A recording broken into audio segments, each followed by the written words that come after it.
question. Advance is lying to you. Friends and neighbours, and have confidence that the team will keep you safe. But now you start to see it, the people never happy. It's never enough. I cannot believe you. Right. Hello, I'm Freya, and today we're going to be carrying on with Not for Broadcast. We've got Telethon to do, which is an extra chapter they released, I think like mid to late last year, and episode 2, and hopefully we'll get both of these done today. We'll start with the Telethon, because like doing the content in chronological order. I think that's in extras. Yeah, play the Telethon. Right! Let's jump straight back in.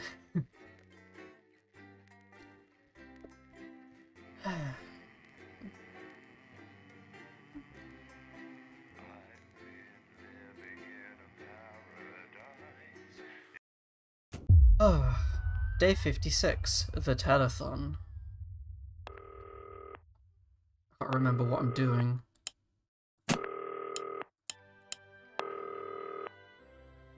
Oh. Alright then. Alex Winston, it's Bozeman here, your boss.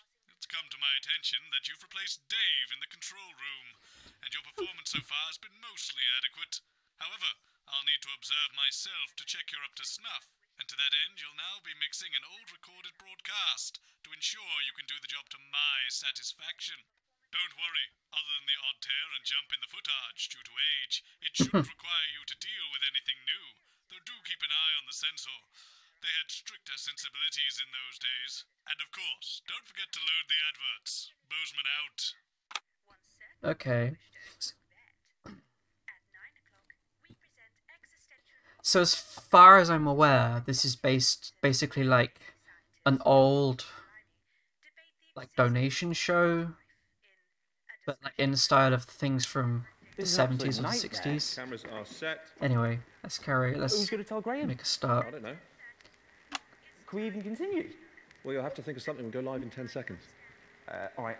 I'll keep looking for someone. I guess we'll just have to wing it until then. Can you count us in? I just hope I remember what I'm doing.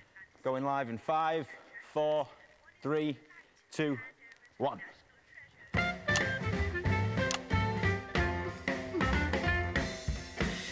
Live from the capital, it's the St Fanny's Hospital's TV fundraiser for dying children. And please welcome your host, it's the Dreamboat, Graham Bannon. Hello, it only is. Hello, it's Mr. Bannon. Got one of them, got one of them. Good night. If you won't be my lady, then at least have my babies. No, don't give me a maybe, no. I know what women are like. Do you know what? I'm sorry, I know I'm supposed to be... Sorry, stop the music. Yeah, I know I'm supposed to be starting the show, but I can't help but notice... I mean, where's the audience? Sorry? I mean, who are you? I mean, this is an absolute nightmare. Isn't it really? I mean, oh, we are live. Hello, ladies and gentlemen, and welcome to the first annual St Fanny's Hospital's TV fundraiser for dying children. I'm your host, Graham Bannon, and it is an absolute pleasure to be here. We are here tonight, as we may be aware, for one very important cause, and that is, of course, little Sally Button. Little Sally Button has a life-threatening condition, and she will die tonight. Unless we can raise enough funds to cure her of her studio hyper, I should learn that. Studio hypo, poo. I don't know how to say that word, but what I do know is it's a long word and a bad disease. Ladies and gentlemen, we need to raise 20 grand tonight, and we can't do it without your help.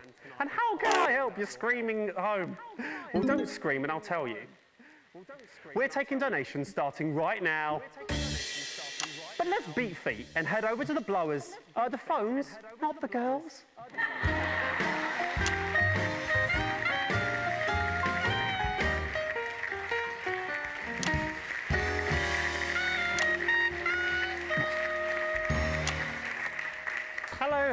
ladies.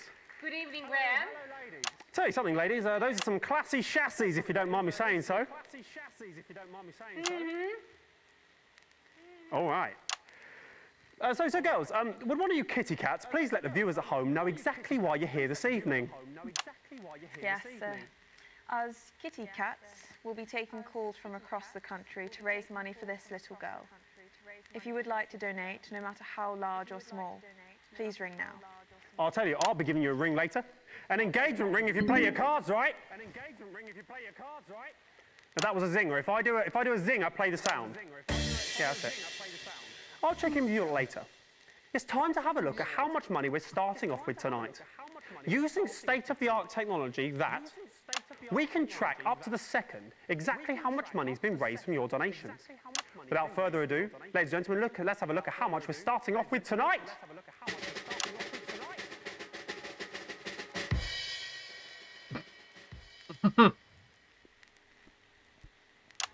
Okay, looks like we're not starting off with any money tonight. It's a bit strange. I'm surprised they didn't put something in, just to show, really, but perhaps it's a little unclear of how you donate still. How about I cut the gas and show you what's what, Daddy-O's? Give me the thing. Okay, so I'll pretend to be you at home. This is role play. You really can do this in real life from your sofa or couch. It's ringing, so it's ringing. Hello, who am I speaking to, please? Hello, you're speaking to Barbara at the phone desk. Hello, Barbara at the phone desk. You have a beautiful voice. Okay. I'd like to donate a tenner, please. I'm finding it hard to hear you. Your phone doesn't actually work. You're going to have to be louder. I'd like to donate a tenner, please. Thank you, sir. What a generous donation. May I ask who's calling? You don't have to do that, do you? You know who's calling, don't you? It's Graham Bannon. And how do you spell Bannon? Don't say that. People would know how to say my name. There we go. And so if I'm correct, there should be 10 on it now. Look at that. Technology at its finest. 10 on it now. So only 19,990 remaining, which should be a Bannon breeze. That was a zinger. Yes. Ladies and gentlemen, let's have a rundown of the jam-packed acts we have lined up for you on this jam-packed lineup on this jam-packed evening. Who wrote that? Too many things packed in jam. Starting off tonight, we have the incredible Raj and Rishik. Following that, we have an amazing acrobat who will do jumps all over the stage and stuff. And then finally, we'll have the Lovely Legs contest to end Act 1, which I'm rather looking forward to myself, ladies. Then, starting Act 2, we're going to have a magician who will do all magic and that. Then we're going to have a fire-breathing man who will be breathing fire. And then ending Act 2, we're going to have a daredevil who will dive into a bucket of water. All right. Then going into Act 3, we're going to have the unicyclist act. Then following that, the strongest man in the world, the strong man. And then finally, the grand finale. Now, for the grand finale, we asked little Sally Button what she wanted more than anything else in the world. And she had a very simple reply. I'd like a dancing chimpanzee, please, Graham. So, ladies and gentlemen, we have managed to source a dancing chimpanzee for the finale of this show. How does that sound?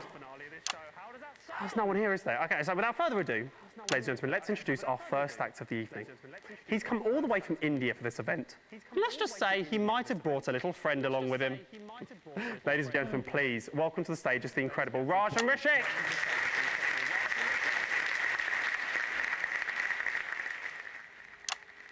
As I said, it is Raj and Rishik. To the stage.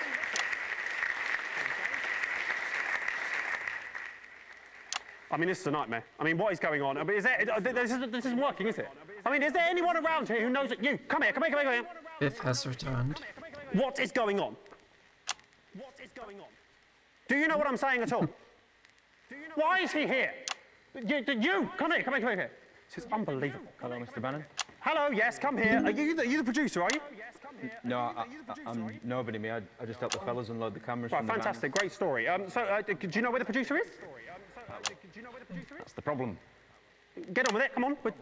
Well, it turns out, you know, the roads around the capital are shut down. Cause Yeah. Well, it turns out the producer, the director, most of the acts and also all of the audience are on the same bus heading in, and now they're stuck somewhere near Jamstable. Are you seriously telling me there's no one else around here who can sort this mess out? He's pretty good at organising. No, well, no, obviously not. That's not going to work, is it? Look, you're the producer now. Well done, that's great, big promotion for you. Now, what you need to do is go away and find me a version of all the acts I've just promised the people at home. That's not really my thing, Governor. Well, do you know what? It is your thing now, Governor, right? Or a child drops down dead. So off you go do that, quick smart. All right, you can count on me. Okay, very good. You can count on me. Okay, very good. Go away. Go away. Ladies and gentlemen, it's time to introduce the first act of the evening. He's come all the way from India. I've read that. Don't repeat the same stuff. Ladies and gentlemen, they're not here, are they? No, they are here. Well, why didn't they come out the first? Ladies and gentlemen, it's Raj and Rishik. Oh boy, this is terrible.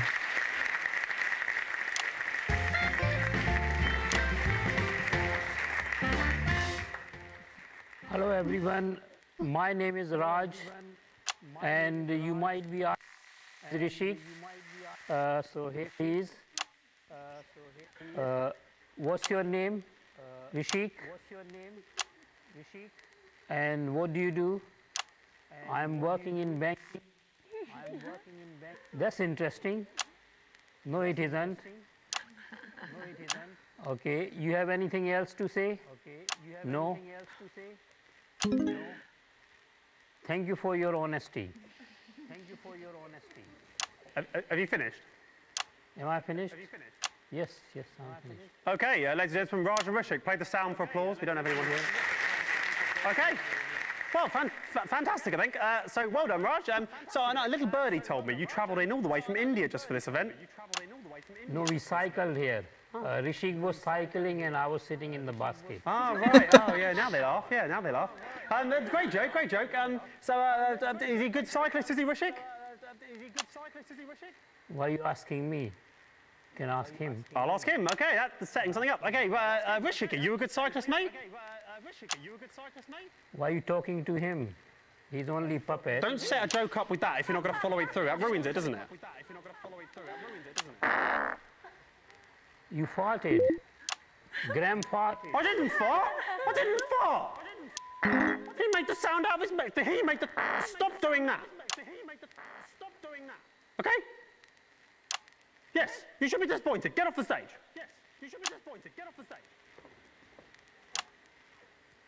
What a load of crap. We've had two. I didn't fart. Acrobat's not here. Great. But I've got an alternative. Okay. His name's James. Sounds good. He's not an acrobat. Sounds good to me. Bring him on. Ladies and gentlemen, I don't know what's going to happen now, but please welcome to the stage, it's the incredible. It is James.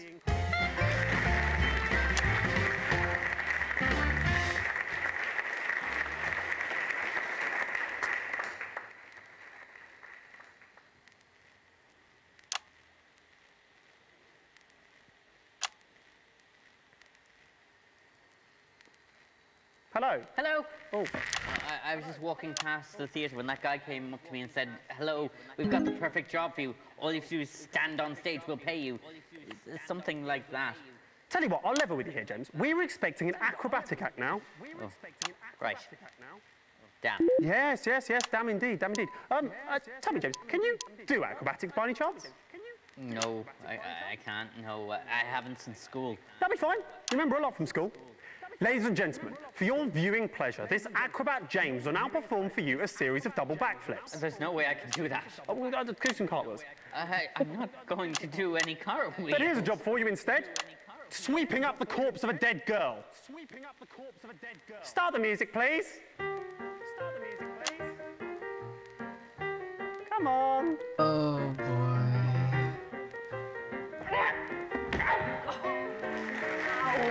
And that's the act. Absolutely marvellous. Sort this out. Where is it? Sort that out. Absolutely marvellous. Well done there. I'm sure we'll be seeing a lot more of James in the future. Good job there. Well done. That really worked out well. Worked out a treat. Yes, get off the stage. We've had two absolutely marvellous acts this evening, so I think it's time to have a look at what impact that's made on the old fundraiser. So, drum roll, please.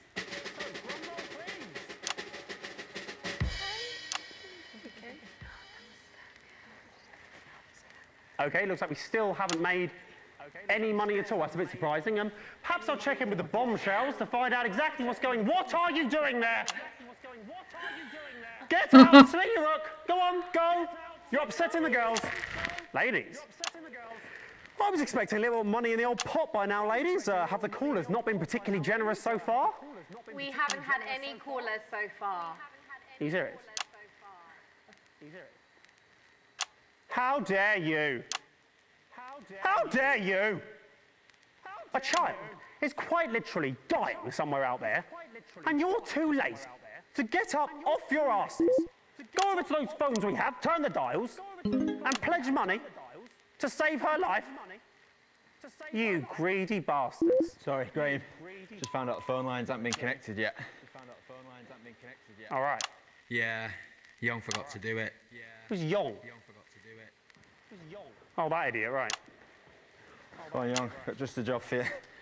I'll give him an hand. I don't think he knows what he's doing. Yeah.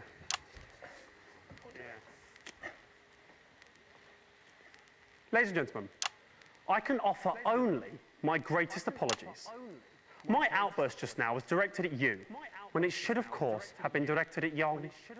Please accept those apologies. Now it's time for the Lovely Legs contest.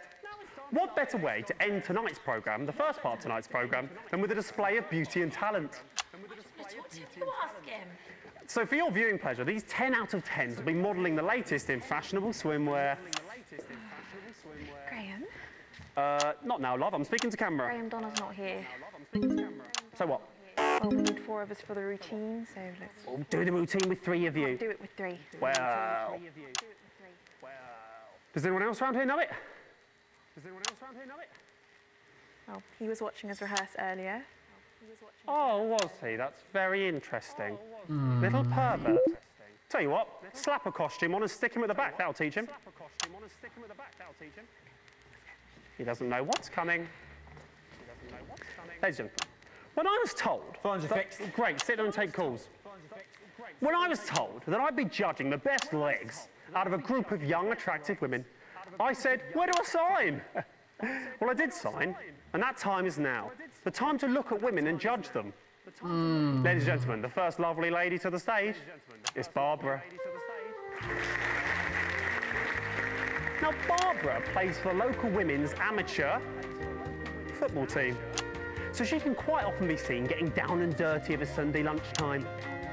I think it's fair to say this girl has seen more than her fair share of tackles. Linda's up next. Linda is an avid gardener, and she can quite often be seen on a balmy summer's evening, tending to her petunias and trimming a bush. Deborah's up next.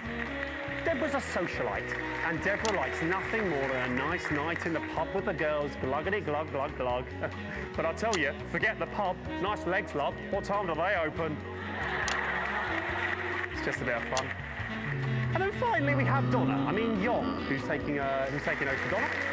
Now Donna. Oh dear. Yeah, that's really unpleasant, that, isn't it? I wish I hadn't suggested it now. He hasn't shaved. I mean, he knows the routine, but doesn't look very good, does it? Oh, Christ. Okay, Don, I mean, Young is quite... I mean, this is appalling, isn't it? Can we do this? I think we have to stop the music, actually. I don't think I can let this go on, to be honest. It's quite unpleasant. Why is he still doing that? Stop him dancing! Yeah. Why is he still doing that? Stop him dancing! I'm angry now. He's made all of you look bad, hasn't he? Look at him. He's pleased with himself, it looks like to me. He makes all of you look bad when he's standing there looking like that, doesn't he? Absolutely pointless. I'll tell you what else. It's pointless anyway, because obviously Deborah's got the best legs. Knew that going in. Do you know what? Just take him off the stage. I'm angry.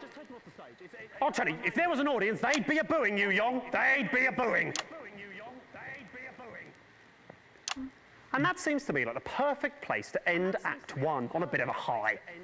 So I'll tell you what, why don't you grab a drink, sit back, enjoy the adverts, and we'll see you after this. What are you doing? I haven't finished talking. After the adverts, we'll see you back then. Okay. Well then. Just do exactly what I do and wait for the big fat check to come in. I hear that. Cleaning up after preparing supper for her husband, who will be coming home any minute. But what's this? Susan, you silly moo. Why are you crying, you dozy tart? Oh boy. I've been trying to clean up this chicken grease all day with my usual brand of cleaning product, but it just won't come off. Oh dear, here comes your husband.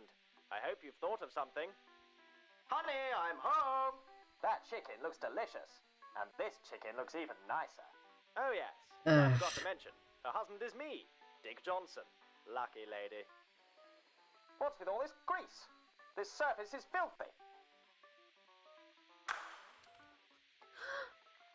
I'm sorry, darling. I've tried every cleaning product available, but I just can't solve these stubborn stains. Well, you haven't looked hard enough. Because there's new Jazz. Jazz is proven by scientists to clean all of a surface, up to 100% cleaned. Look at the way it cuts through this grease. Wowzers. It is also completely harmless to skin. All right, just add 100. That'll kick it off. Thank you, darling. That's my wage, but... All right. She deserves better than this. Now the kitchen's clean. Let's not Right. talk anymore. Thank you. New Jazz. We're back in 10. Even a woman could use it. Places, everybody. And we're going live in 5, 4, 3, 2, 1. Welcome back to the St Fanny's Hospital's TV fundraiser for dying children. Here's Graham Bannon.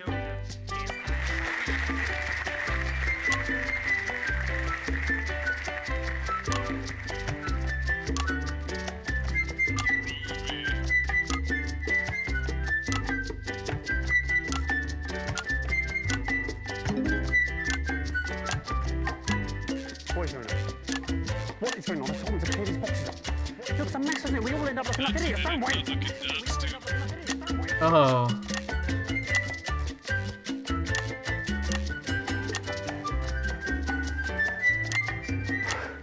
My talents are wasted here. Ladies and gentlemen, welcome back to the St Fanny's Hospital's annual TV fundraiser for dying children. It's nice to be back. As a reminder, little Sally Button is still dying, but with your donations, she may yet live.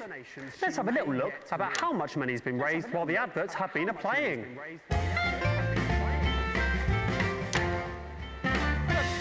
That's brilliant. We've made 100 girls. That's amazing. Yes, very good. And who do we have to thank for these donations? One very generous donor, actually. Fantastic. Well, tell me their names so I can thank them live on national television. I don't actually know his name. It's annoying. Thought we told you to take the names when you answer the phones. It wasn't over the phone. It was him, the guy, the new producer. He gave the money. Right. So we haven't had any calls. The phones still aren't working. No, the phones are working. And we have had a few calls, but none of them wanted to donate. It was mainly complaints against you. What do you mean complaints against me? Well, I think people think that you're a bit rude. Fudge off! Sorry for that swear. Will you censor that if you want? Sorry for that swear. Will you a bit rude? People think I'm a bit rude. I played that. People think I'm a bit rude. I played that. After all I've done and continue to do, people think I'm like this has blown my mind. People think I'm like this has blown my mind. Okay, ladies and gentlemen, magic has always been rude. I'll give them rude. I'll give them rude. Here's the magic act. Here's the magic act. Nightmare.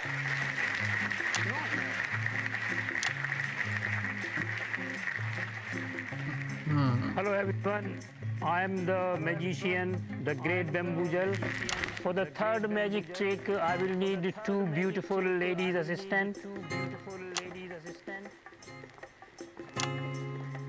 And I will also need a volunteer from the audience. Oh, no one is here. I know it's stupid. I know it's stupid. You know it's stupid. I know it's stupid. Just go and do it. Thank you, sir. In this trick, you will be sent to the another word, beautiful word. And for this magic trick to work, you need to go behind the sheet. Do I have to do this? Do I have to do this? Please pull the sheet up. Now I'm going to say the magic word. Alakazam, Alakazum. And now you can drop the sheet for big reveal. He's not here.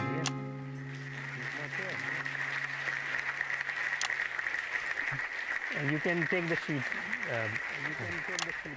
Ladies and gentlemen, I am not happy. I'm not happy at all. I don't know if it's clear what happened there. I think it is. That's Raj. I'm not Raj, I'm the great bamboozle. Right, well that's not true, is it? Right, well that's not true, is it? Lots of surprises, lots of... Get off the stage. Get off the stage right now. Don't play that sound!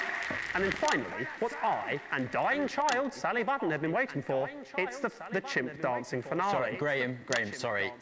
I don't think we should say there's going to be a chimpanzee. It's stuck on another bus. Yeah, I'll tell you what. I'm only going to say this once, mate.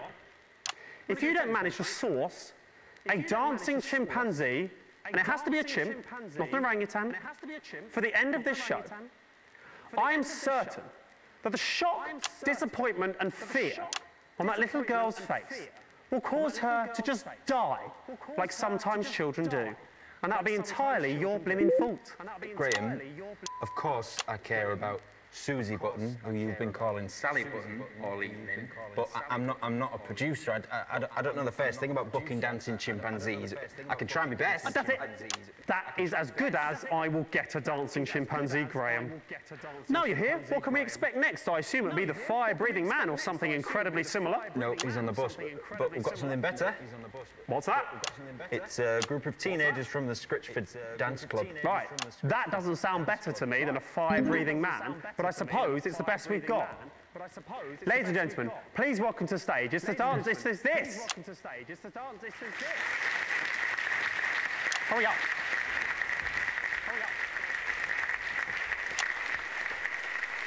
Oh boy, another musical number.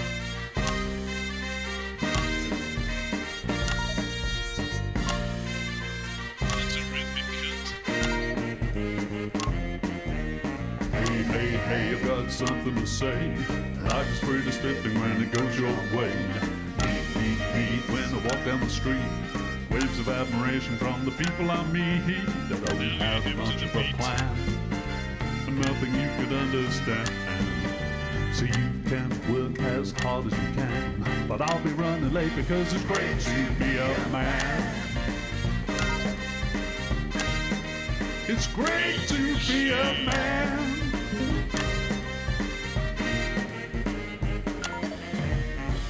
Look at that, I'm a fabulous chap with a fancy pair of breeches and a gentleman's hat. So fine, it's a fabulous time. You can even use the checkbook if I can't assign. Don't moan, you're the angel I own. Parted with your father, now I'm taking you home. Thanks once more for all your help in the war. Why is there a blemish on the kitchen floor? I don't have much of a plan. Really nothing that a pretty head could understand. So you can scream just as loud as you can. But I'll be doing well because it's swell to be a man. Swell to be a man. Not bad at all. Fantastic, absolutely fantastic. Really rather good that. I'll tell you what though, you little ankle biters, it is a weekday. Shouldn't you not be in school? Oh, get Ben. I will not get Ben. I will not get Ben. Get out of here. I won't get Ben. I won't get Ben for anyone. I won't get Ben for anyone. Bastards. Drum roll, please. What? That carries on. Look at that. It's still going, but £5 grand. There's at least £5 grand. Girls, this is incredible. Actually, we haven't made that amount yet. That 5's supposed to be a 2. I think he's made a mistake. What do you mean he's made a mistake? Who's he's made a mistake? What do you mean who's moving that machine? Who's moving that machine? What? It's you! It's you! Listen, I am so angry. I thought that they're still moving. I thought that this was a brilliant, state-of-the-art machine. But it isn't. It's just Young, sitting behind this, moving those boxes. You should be ashamed of yourself, Young! You should be ashamed of yourself, Young! Good news though, we've now raised $2 grand for little Sally Button, so we're a tenth of the way to our target. Absolutely fantastic. So now we're heading towards the end of the second act. Stop talking. The end of the second act. I'm pretty sure James, the acrobat from earlier, will dive into that bucket of water now. No, I won't fudging dive into that bucket of water. A swear word there. Apologies for that. Hopefully they'll sort that out. No, fudge that. I just went to get my money. And he told me that you said I shouldn't get any money. Where's my money, Graham? Well, what's happened there is that he's lying. He's not lying. That guy is the only one who gives a crap what is going to happen to that girl. You, Graham, are a drip. How dare you? I'm trying to save a kid's life here. Ladies and gentlemen, I've just learned backstage that half of the 20 grand being raised here tonight is going directly to Graham Bannon as a performance fee. What do you think of that, people at home? It's a fudging disgrace. I think, ladies and gentlemen, right now, live on stage, Graham should agree to donate his entire fee to Susie Button's family. How about it, Graham? How much you actually care about Susie's life? Ah, that's a difficult one. Now, of course, I care about the life of the child, but I'm also pretty sure that the viewers at home want the talent to get paid fairly for their work. Actually, I have someone on the phone right now that says they don't want you to make any money from this. Yes, me too. I'm hearing Graham's a dog, Graham's selfish, Graham's cruising for a bruising. Yes, basically all my callers are saying Graham's a twat.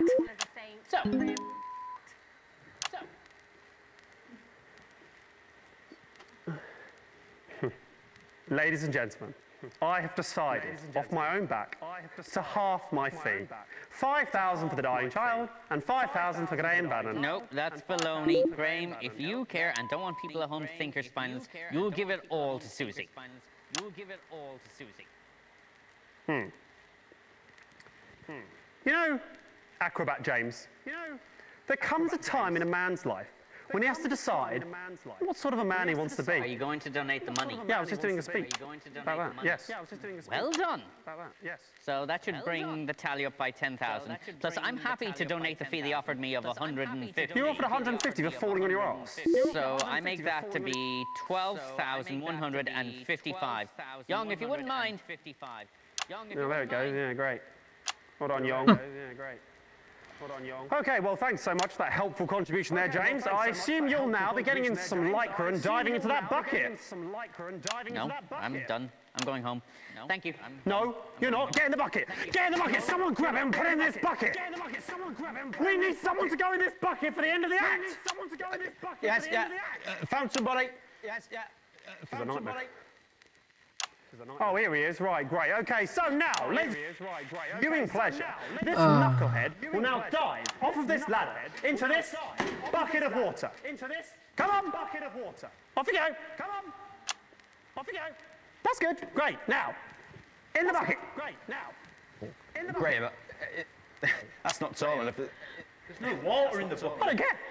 I don't care. It breaks his neck. Come on, get in. I don't care. It breaks his neck. Come on, come on. You need to go in there. Young, just pretend. Get in that bucket, come on. Just pretend. Don't sink the ladder, Graham. And there we go, he's ruined that, hasn't he? What a shame. Oh, that's the end of Act 2. We'll see you back after the adverts. Fantastic. Back in 1 minute. Yeah. Not bad. Does anybody know first aid? Yes, my dad's a doctor. Is he going to die?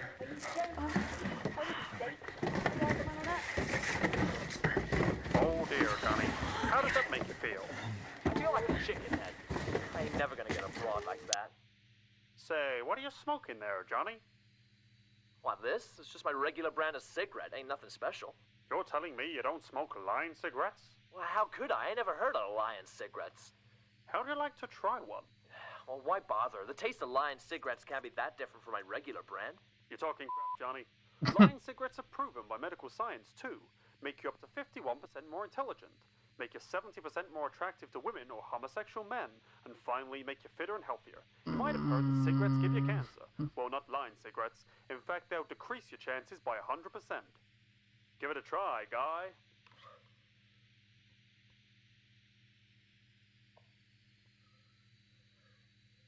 Hold on. Something's happening.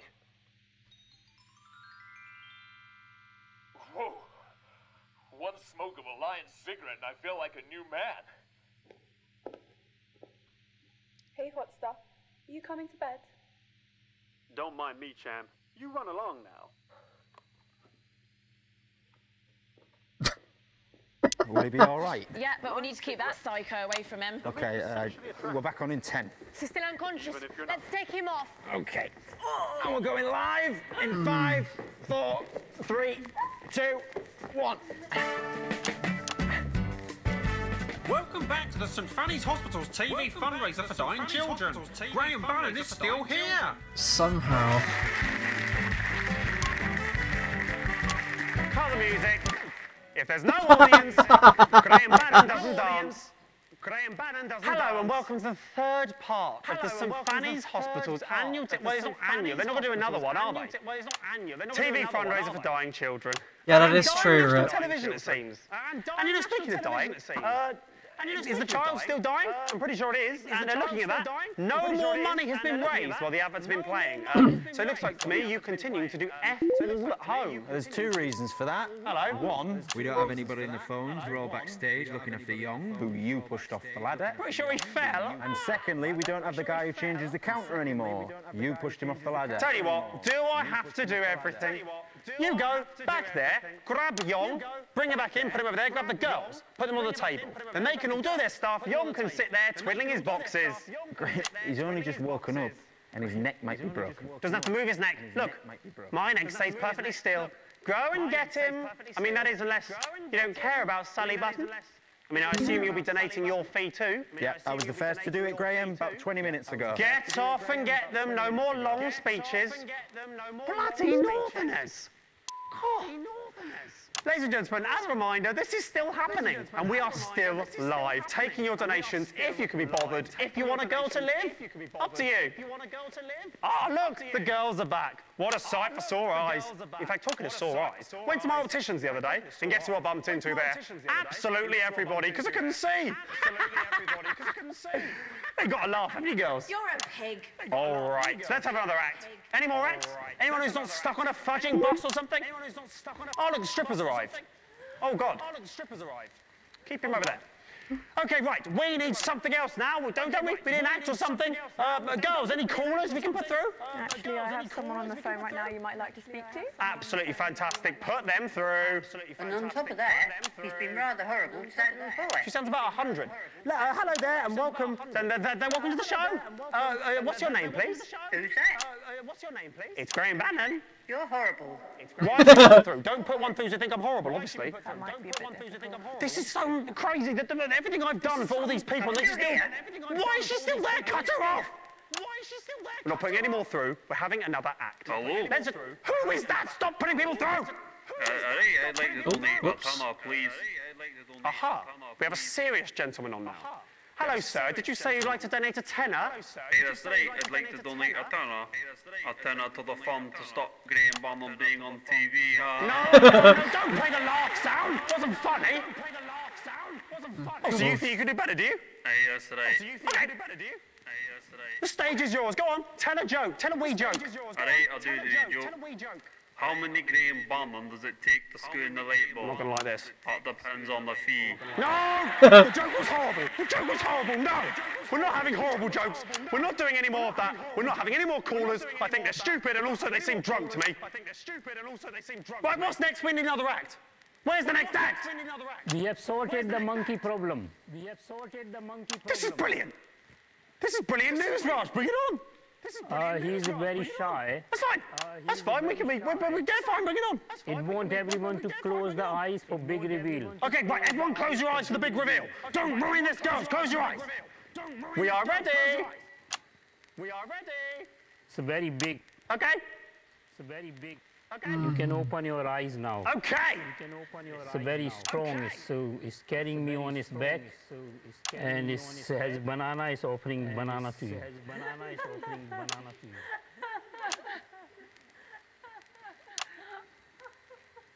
No.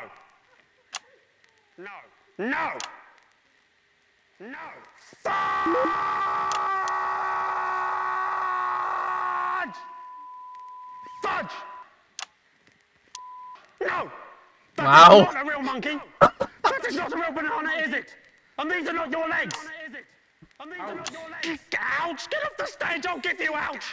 Get off the stage, I'll give you ouch! Right, we need something else. It's time for another act. Where's the unicyclist? Get it on. Have the bloody unicycle act. Swearing, apologies for that. Hopefully that gets censored by them. Graham, we've got the unicycle, but we don't have the guy who rides it. That's fine, we don't need the guy that rides it. I'm the guy that rides it.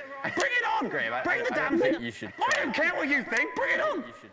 Bring it on, bring it on, bring it on! Ladies and gentlemen, for your pleasure, I will now be performing for you the unicycle act. Can I have a volunteer? No one's here. Yes, they are here. Hello, young. Right, okay, this is good. You'll like this, you'll like this. Now, what I'm going to do now is grab the unicycle and jump over this arsehole. Yep, very good. Right, okay. Start the music. Drum roll, please. It's going to be good, John. Protect your face, baby. Okay, and here we go. Oh, shit. Oh, shit! Ow, my arm! Oh, God! Okay, that's not it. That's not it. Okay, well, that's the act, I think. Ow! I don't think I can do that again. That's the act. I suppose that's what happens if you pay peanuts. You get monkeys. Well, don't you know, you don't always get monkeys, do you? Sometimes you just get someone wearing half a monkey costume where it looks like their legs are the monkey's legs, which apparently is just as good. So great, okay, so we need another act, don't we? We need somebody else on here doing something. Do you have the strong man? That's what it says on the auto cue, the strong man. Oh, look! Sorry, I want to get away with this. It's Marge, isn't it, again? And he's doing that. Is that good? Is that entertaining? Is that what you want? Raj doing that, laughing. Is this going to save a child's life? And speaking of saving a child's life, are we doing that? Has any more money been raised? How much more money's been raised? It's actually gone down a bit. People are asking for the money back, and I think you're scaring them. That's fine. That's absolutely fine. Come on, do what you're getting paid to. Update the score. Come on, put it down. Great. So the money pops down and still less money. So even more to raise for the girl in the next 5 minutes. Brilliant. Right, what we need is to do a get-rich-quick scheme. Who's got some ideas? Oh, I've got an idea. Just had it. Looking at these ladies. Lovely. I know what. Let's set up a little kissing booth. Nice little table, nice little cloth, little bit of lipstick. Sounds good to me. £10 a pop. Right? I'm sure these lads would like it. They've been ogling them all evening, the perverts. That sounds good to me. Right. So, how much for a kiss, ladies? No, Graham, you're bleeding. Does it? Ah, don't be such a tease. Go on, Linda. Pucker up, darling. Go on, Linda. Pucker up, darling.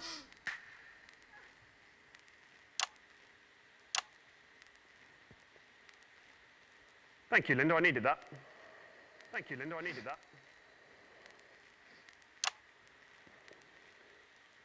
Okay, well, that has gone wrong. Okay, well, that has gone awry. That has gone awry.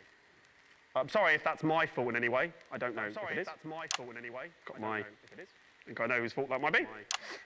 But there we go. But there we go. What a shame. What a shame. What a shame. I'll level with you. It's looking unlikely we're going to make money. Haven't got long left. It looks like that might be the end for little Sally. It is actually Susie. It is actually Susie. Whatever. She'll be dead soon. Wow. She'll be dead soon. And so will my career. And so will my career. So 2 deaths in the same evening. So 2 deaths in the same evening. And if you ask me, it'd be hard to weigh them. They're both equally sad deaths. It'd be hard to weigh them. They're both equally sad deaths.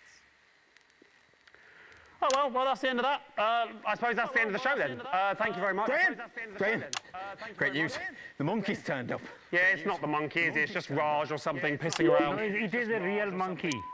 No, I haven't got time for this. It's obviously it's not a real monkey. Don't get my hopes up. It's not going to... Oh, my God! Oh, my God! That is a real monkey. Yes! Yes! There it is! Get away from it! There it is! Get away from it! Ah, there it is!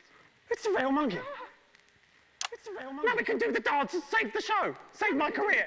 The girl! Save my career! The girl! Come on! Just do the dance. Come on. Just do the dance. Don't scratch your head, do the dance. Don't scratch your head, do the dance. Come on, do the dance. Come on, do the dance. Come on. Don't snort at me. Do the dance there. Do the dance there. Do I have to spell everything out so you put your arm in? Oh, crap. No, no, he's punching me. Somebody shoot it. Somebody shoot it. Ah, kill it. Enough. I've had enough. I'm the producer. I'm in charge. I want everyone to stop and listen to me.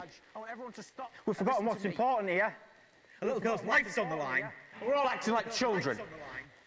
Listen up. Do as you're told. Linda, Deborah, Barbara and Raj, get on the phones. We've still got enough time to get some donations, but we need all hands on deck. Young, I know you don't understand what I'm saying, but we will get you to a hospital as soon as the show is finished. Just hang in a little bit longer, okay? Yeah, that's fine. Yeah, that's fine. And you, Mr. Bannon, people used to look up to you as the face of national television. Look at you now, eh? You're full of crap. You better pull yourself together, son. Because chimps don't dance for bastards.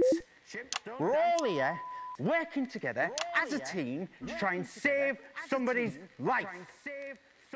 Apologise to him and ask him nicely to finish the show.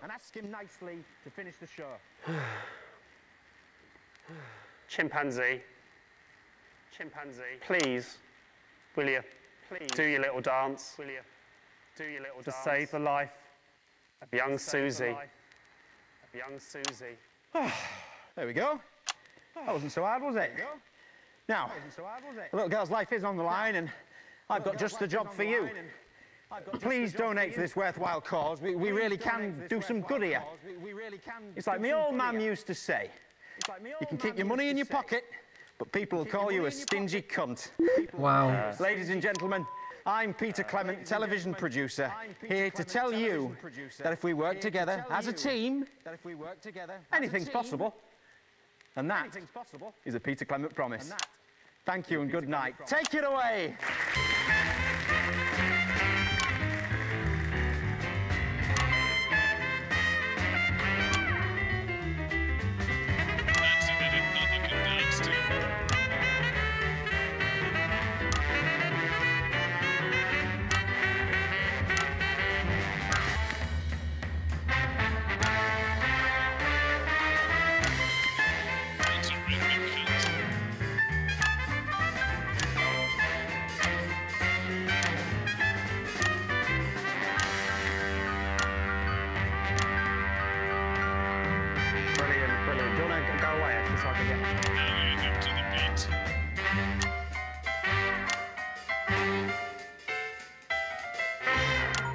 Okay, that's the end. Absolutely fantastic. That's the end, ladies and gentlemen. Thank you very much. Good night.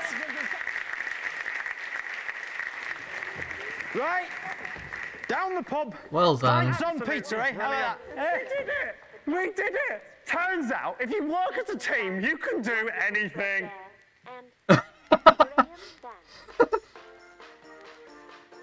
Oh, well. There's always next year.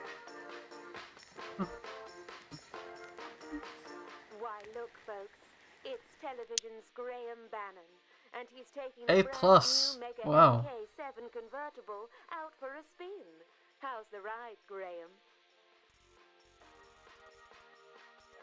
Onlookers can't look away, but it's not because of the brand new Mega MK7 convertible. It's because of Graham's pearly whites. You see, Graham Bannon brushes with Whitey's dental cream, which makes his already very white teeth even whiter. Now, some of you may not have heard of dental cream. Why, you may think it's something you put into an ice cream float. But you'd be wrong. Dental cream is the smart alternative to regular toothpaste. For those who prefer their mouths not to stink like a donkey's. So what are you waiting for? Whitey's Dental Cream. Creaming in your mouth since 1939.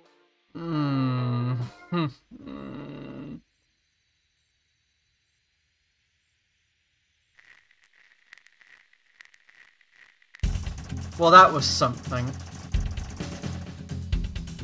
I'm surprised it went as well as it did, to be honest. That was quite tough at times, especially with the warping film. Still, ooh, something went bad there. Apparently edits were just terrible, but oh well. I don't know what happened here, but that's fine. Right. That's the... Oh. Everything else still tries to update, but there's nothing to change. Okay. Good evening, I'm Megan Ward. I guess now we just have to start with episode 2. I think I remember where we left off, because we left off with the lockdown special after being electrocuted.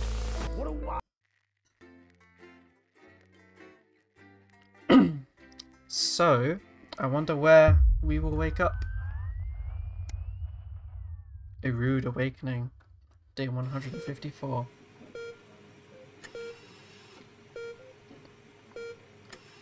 The rhythmic beeping of the heart monitor brings you slowly back to consciousness. Opening your eyes, you're greeted by a semicircle of concerned faces. Your family, by your side, a reassuringly familiar sight in these new surroundings. You blink a few times to clear the sleep from your eyes and bring everyone into focus. Looking up, Sam's face is a mixture of frustration and concern. Things haven't been great between you two lately, and although they're clearly worried about you, the looks you're getting are still sour. You reach out to Sam and take their hand. I mean, at least they're here.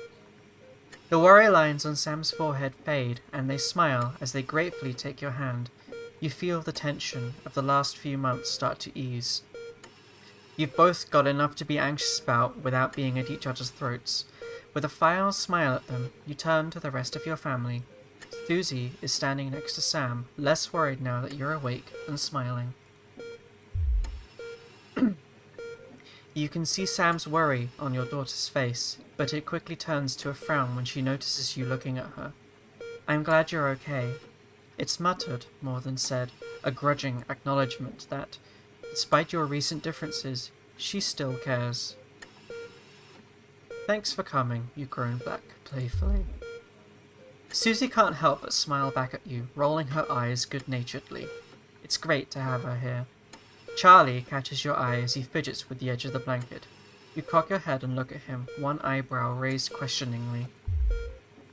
As soon as you turn to look at him, you can see Charlie tense up, his concern clear on his face. So, you're definitely good, right? He finally asks, quickly looking away. Of course I am, buddy. There's nothing to worry about. Charlie looks at you and grins, one of those infectious smiles that spreads around the room. It's always good to have him in your corner. Your smile fades as you notice your mother staring listlessly out of the window. Despite all of your best efforts, she's not been doing well lately. Are you okay, Mum? Your mother starts, your call clearly shocking her out of her reverie. She turns to you and smiles, and you're grateful to see the increasingly rare recognition in her eyes. Yes, dear, of course. How are you feeling? You smile warmly and nod, but before you can respond, a doctor bustles in and ushers everyone out. She asks you, for what feels like the 100th time, how you're feeling. Surprisingly well, all things considered. Excellent. There's no sign of any real damage, just a bit of a shock to the old system. Pardon the pun. She smiles. Not that we'd recommend you do anything like that again, of course. A couple of days rest at home, you should feel right as rain. She turns to leave, but stops at the door. Oh, and the private room and care? The doctor gestures to your room, which you now notice looks rather expensive. Has all been paid for by a Mr. Bozeman. He left those flowers and said not to worry, and to take the rest of the week off. He'll see you Monday, apparently. Seems like the least he could do. At least the boss cares. Wow.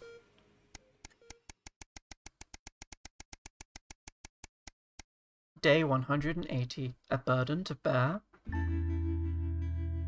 You come home from a particularly late shift to find the kitchen light still on, which isn't normally a good sign. Everyone's usually in bed by now. Softly opening the kitchen door, you find Sam sat at the table. Bills and papers are strewn in front of them, as well as what looks to be their second pack of biscuits. They give you a quick kiss as you take a seat next to them. Sam frowns and goes back to the bill they're holding. Hey, sweetheart, just looking at the numbers again. They look to the door to the pantry, now converted into your mother's bedroom. We've been doing our best, but I think Cassandra really needs a nurse to look after her now. Suddenly, the bills are all you can see. Excuse me. I've been working things out, and I think we might just be able to afford it. But even with Susie home to help out, and a part-time nurse, it's still a lot of money. Sam smiles at you, but you can see that this has been weighing on them. Things are already difficult, and this isn't making it any easier. But she's your mother. We have to, really, don't we? Yes, we'll make it work somehow. Can we really afford to? And is this what she would want? Sam seems somewhat taken aback. Well, she's your mother, Alex. I can't tell you what to do, but I don't think it's what she would want. They hesitate before continuing. But then, maybe she would. She hasn't been her old self for so long. I don't know. It's up to you. Oh.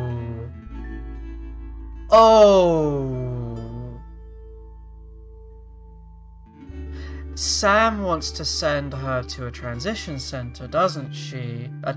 Don't they?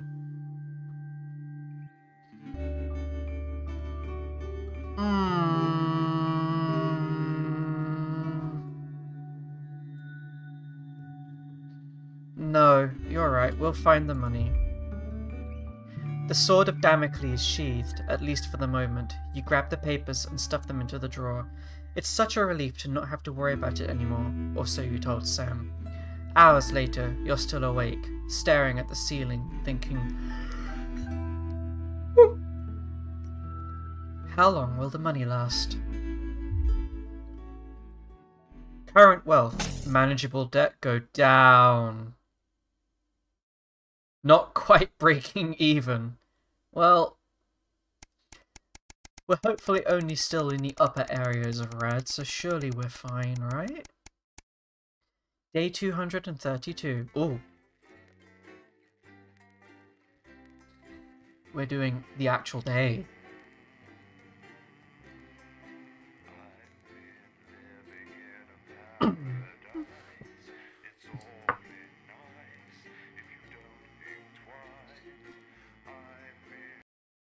Wonder what's going to happen today. Day 232. The silence.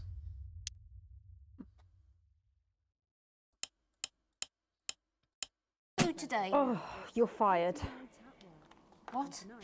You're fired. What for? Ooh. Facial sabotage? Jenny? Tape 3 is broken. Today, now.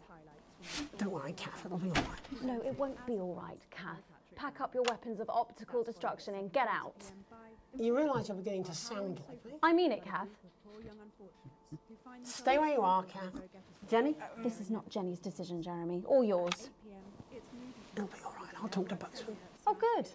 You can tell him I'll return his wife's casserole. So I need to swap A, put something into A and play A when B is playing. Jenny? Gotta remember that. I'm sorry, Kath, you're gonna have to leave. At 11:30, it's a double bill for popular transatlantic comedy That Numb. Letting it go to your head. She nearly blinded me. 10 seconds, everybody. I thought we were all part of a team these days. Things are better, Jeremy, you know that. Okay. Stop being so high-mighty and do your job. 4, 3. Don't tempt me. Good evening. I'm Megan Wolfe. And I'm Jeremy Dawson. Our main headlines tonight. The establishment strikes back. The World Council has agreed today to impose punitive sanctions on the people of this country. The sanctions, which are broad-ranging, include restrictions on the supply of oil and gas, food, clothing, and even some medicines. But how should we react? We asked the public. So how do you feel about the sanctions? I actually think that with Advance in charge we'll be fine. Of course the rest of the world will want us to fail, or it'll be their billionaires next. But I trust Julia and Peter. Didn't think it would go in that direction, but okay. Fascinating stuff. Thanks, Patrick. Popular Prime Minister Julia Salisbury has released a reassuringly brave statement in response to the World Council's controversial announcement. This international declaration is nothing short of outrageous. We are a democratically elected government with massive popular support. We do not recognise these sanctions, and we encourage other socially progressive nations of the world to both resist and ignore them. Advance have struck fear into the heart of the international community by showing that it is possible to have radical change for the betterment of the many. And whilst I wish we could improve other countries as much as we have our own, we do not rely on the help of others to thrive. This country is entirely self-sufficient. We are a team, now more than ever. And this team is on your side. Okay. Thank you. Defiant stuff. But what do you, the public, think of our government's stance? Robin Short found out. I was wondering if you could tell me what you think of the government. What? That shower of iridescent pricks, punishing success and rewarding laziness? They're taking this country down the bloody Swanee. And it's not just me that thinks so. My wife Iris, she agrees. A Flard day's night. Following the release of the Flardmaster 5000, production of Flards are at an all-time high, requiring the new manufacturing facility in Grizzleford to move to 24-hour-a-day production. With people finding more and more uses for the ever-versatile Flard, the team at Remington Cyst certainly have their hands full keeping up with demand. So, is there anything better than a handful of Flards? We asked Patrick to find out. Patrick? Could I ask you for your opinion of Flards? Of what, Pet? Flards. What are they? You know, Flards, like Flards, you know, everyone knows what Flards are. Flards.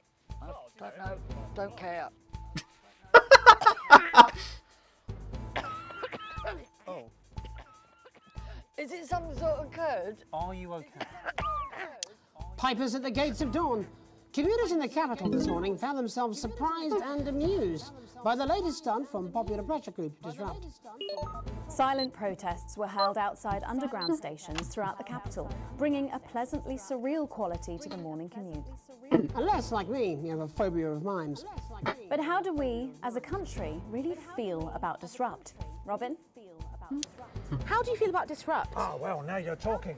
Ruddy hero, showing us not to take it lying down like Iris here. So you both feel they're a cause worth supporting? Well, Iris doesn't speak on that, but we're pretty sure there's still one in there, aren't we, love? Wherever it is, it loves Disrupt, fighting the oiks for our freedom. And what could possibly be wrong with that?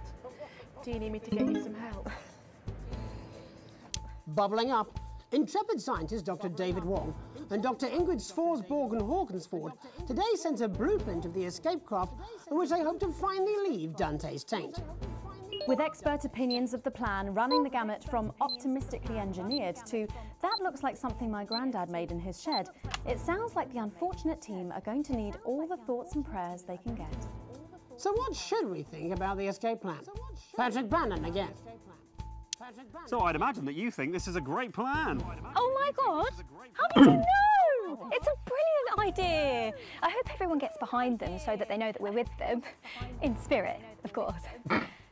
I can't actually go diving because I'm scared of salt. I am not a member.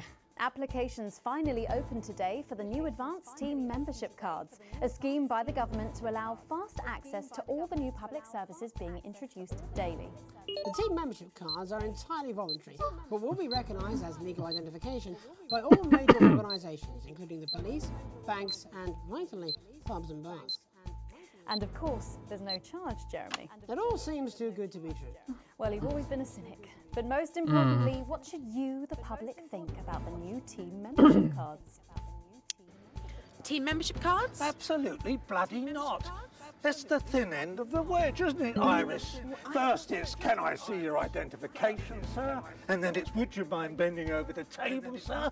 So Sergeant State Educated and Constable Regional Accent here can stick their truncheon up your derriere. Oh, crikey! They should call them what they are. They're bloody ID cards. Oh, for Christ's sake, what is it, Iris? Oh, I'm really not happy, Algernon! I'm so sorry. Crikey. Well, And finally tonight, Hospital Pass. New images reach us today of brave Johnny Handsleeves and his doting partner Tiffany Lamour in their ongoing struggle against his horrific mystery illness. Tiffany was forced to cancel her latest show, These Hotel Sheets and What I Did on Them, in order to devote more time to selflessly looking after the much-loved multimillionaire. I'm sure the art world will recover. With some critics questioning her motives, what should your opinion be of the controversial artist for at least appearing to stand by her man? Don't really care, love. I am broadcasting. Later tonight, in a bit of a switcheroo, it'll be Jeremy in the culture. Doing my chair, best speaking to, lines anyway. with popular rapper Jay Zus. And then we'll both be chatting with a familiar team of thespians set to take the nation by storm again. That's all coming up on tonight's National Nightly News.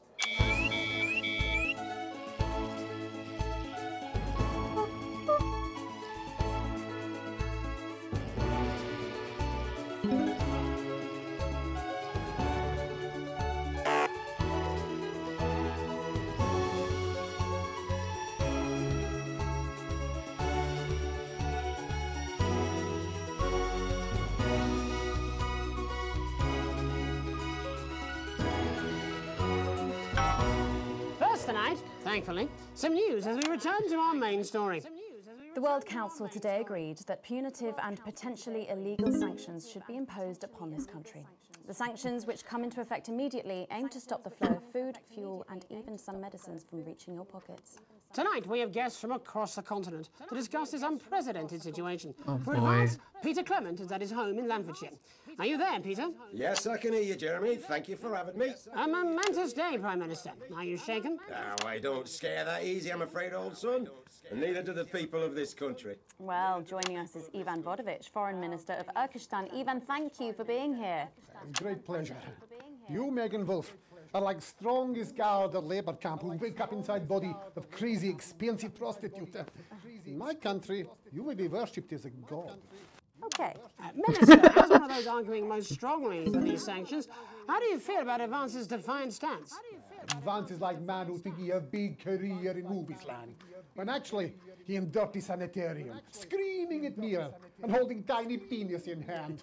He's clearly not from Svenland, and we have like some of the cleanest mental health care facilities in the continent, yeah. And welcome to Svenland's Minister of Mojo, Björk. I'm sorry, we don't appear to have your surname. It's just Björk, yeah. We don't use things like socially divisive surnames here, yeah. Minister? It's just Björk, yeah. Right, Björk. Your country spoke in favour of Advance at the World Council today, but you were noticeably absent when it came to the actual vote. Well, what a surprise. The hippies didn't show up for the fight. Actually, that's quite racist, because if you must know, we were going to go to the whole like vote thing, yeah, but it's actually the Festival of Fureland here at the moment, where we honor the old generations. So like we all had to lurk our grandparents' Galicia whilst the vote was happening, and that's like a really time-consuming process, actually. You're like sissy man. You had this expression, sissy man. It's like man with tiny penis who like to wash more than once a week. Actually, that's quite homophobic, yeah, Oh, because... stop winding him up, Ivan. We're not back at the Grange now. Sorry, Jeremy. Ivan and I used to play golf back in my media days. Yeah, he always wins. Nothing gives him greater pleasure than grinding people's gears. The more publicly, the better. Peter, you're like man with tiny penis who think he have tiny penis, but actually he discovered that. Oh, could it be? No, it's tiny penis. Ivan's just worried that when the rest of the world sees how well we're doing, they'll notice all that dosh that he's got squirreled away. Because that's what these sanctions are, Megan. They're the last pathetic gasp of an establishment in collapse. Wolves at the gates, Ivan, old mate. Good. They can join others on my wall. Actually, in Svenland, we have like serious animal welfare legislation. And like my friend Helga, she got arrested, yeah, for killing a butterfly that was hovering over her fuel thing. I mean, in English, jam sandwich. I used to know a girl called Jam Sandwich. She was a right cracker too. Wonder what became of her. We seem to be wandering a little from the news here. It's human interest, Jeremy, the real people behind the headlines and all that. So if you're watching, Jan, give us a call. Really? Yeah. Let's see if we can't organise a reunion. Crash, I'm not sure about that. I'll have to run it past Mrs. Clement first, eh? Peter, you like man trying to empty ashes of mistresses into oncoming vent. Soon you have tiny penis and beard full of secrets. In Finland, we don't really go in for all that restricted monogamy stuff here. We're kind of fluid, actually. Okay, well, it seems that we are running out of time. Okay. Yes, so before we go to the break, briefly, if you would, gentlemen, with the people of this country facing shortages and possible shortages and power outages. Yes, of course. Thank you. Possible shortages and power outages. Can you summarise your thoughts for us, Minister Bierk? Well, from here, yeah, you all look a bit stupid really arguing about outdated devices concepts like money. In Finland, we replaced currency with a system of bodily fluids back in the 1970s, and that's like really hard to sanction, actually. Thank you, Minister Votovich. Your country is like man who think he invented perfect trap for giant mutant hairy bear. When really he just standing in field Holding his tiny penis. Yes, thank you, Minister. And finally, Prime Minister Clement. Let me talk to your viewers here, Jeremy. Don't worry, everybody. Don't be afraid. Don't even lose a wink of sleep. We knew the rest of the world would react this way, and we're ready. As my old man used to say, you can't make a shite pie without blocking a few toilets. Thank you, Prime Minister. Reassuring words there. We'll be back. After these messages. We'll be back. 1 minute back. Hey, Peter, I over your way this weekend. You fancy a quick 9? Yeah, sure, front or back. That's what I hope you're asking Megan Wolf for me. She's out of your league, mate. Thank you for the correction. Well, you have to be more careful. It's all part of his long-term plan to get fired live on the news at 6 in front of the nation. Can someone warn him it's going a little too well? This is important. New government censorship should show up in blue. Same as regular censoring. Keep an eye out for the advanced blue waveform. Okay, we will be censoring none of that. What happened earlier, we did one broadcast before this. It was one of the extra ones called The Telethon, which is basically a 60s style donation TV show that goes horribly wrong. And it's... Are you still meant to bow? It's funny in that you know it would never be a thing today way. What? Megan? It's a bit... It's quite good. Yeah, I'm not censoring any of this advanced shit. I know they're like redistributing wealth, but there's clearly something more to them. I don't trust them. Not one bit. Okay. 5, 4, 3. Welcome back, I'm Megan Wolf. Later, we have an exclusive first look at a theatrical sensation everyone's going to be talking about. Is that done? But first, it's time to go over to the culture spot with lovely old Jeremy Donaldson, who's joined by a very special guest. Jeremy. Thanks, Megan. I have the honour and privilege of being joined by hip-hop royalty. He's been called the son of the streets and the father of truth. Not sure how that works, but whatever. Let's welcome Jesus! I love Jeremy Donaldson. Thanks, Jeremy. Yeah, it's a real honour to be here on this show, the news. You know, as a kid on the streets, I used to watch you through a window of the shop, so to be here right now is crazy. You've had quite the journey to be here today. Can you tell us about it? Well, you know, I try not to, well, you know, the past is the past, and I don't like to dwell on it. I understand. But yeah, man, the streets is all I remember. Like, my mother donated me to a charity shop soon after I was born. Elderly lady took pity on me. You know, she let me sleep on a pile of crime fiction until I taught myself how to walk. Wow, that's quite the childhood. And she died tragically. Right there in my arms, man. You know, I remember a tear falling as she laid there next to the used homeware. And in that moment, I became a child of the streets. I was just 18 months old. What a tale. What a tale. A tale. What a tale. You're known for your direct and honest lyrics. Was your style informed by your troubled past? Oh, like I said, I try not to talk about it. It's just it's just too hard. Of course. But my first album is about the story of the first 4 times I stole, so I wouldn't starve. A small group of infants came to see me as their de facto leader. They call me Mr. Cheese Slice. Anyway, we were like a family. So it would seem. Recently, you've been quite outspoken about the government. Yeah, fuck the government. Fuck Advance. Fuck Peter Clement. What is it that you object to so vehemently? Well, you know, they stole from us. They're taking our money and spending it, man. Redistributing it. Actually, homelessness has been all but eliminated in the last couple of months. So? Surely that's a cause close to your heart? Yeah, nah, of course, man, very much so. I just mean, like, why do I have to pay for it, you know? You don't. People have been rehoused on property seized from the historically wealthy. And that couldn't have been you, could it? Look, yeah, I worked hard to be here. I built this from nothing. Hi, Darius. I deserve to be rewarded for that. Would you say you worked harder than, say, a farmer or a care worker? I don't know. But if people are taking something from my music, choose to value it, buy it, who's to say I don't? And no one can take that away from me. Not even to help, say, vulnerable children? Mr. Cheese Slice. What is it you're trying to say? I just don't understand where you've placed yourself politically. I mean, is it ideological or is it tactical? Well, it's more of a... Or maybe it's hereditary.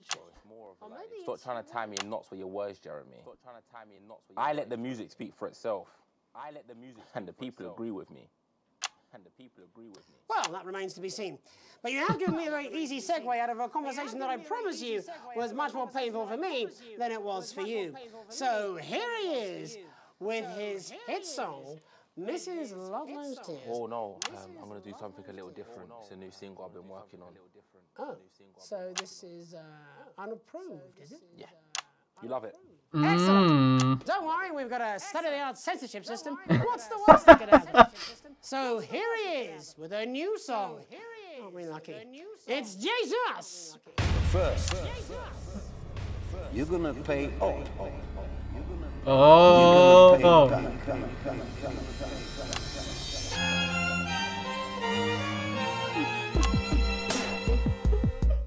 Well, we're all different races from many different places. At any given moment, only one could be the greatest. So you can feel elation from your participation. Still 2 leaders in this motherfucking nation. Now we're getting sanctioned, talking about expansion. Why does Julius require a massive fucking mansion? So fuck all your schemes. I don't need your freaky team, and I don't need your help to achieve my fucking dreams.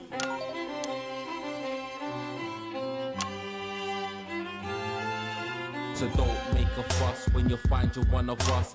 Yeah, every single one of you's a bit Jesus. And you can call me crazy, cause no one ever pays me. But I won't waste a lifetime being motherfucking lazy. I may be inventive, my taste may be expensive, but why would I get out of bed with no fucking incentive? Although it's contravention of your obvious intention, I like to eat a little of the fruits in my invention. You make us the same, but we're not all the same. All our dreams, all our schemes, all our means are not the same. The best of the praise of the crest of the wave, cause we're only equal people when we're motherfucking slaves. Take this fact, gonna stain it red, gonna slam it into Peter Clement's motherfucking head, cause he's fit as shit, he's got a job he's unfit for. It's time to spawn a castle with a motherfucking pitchfork.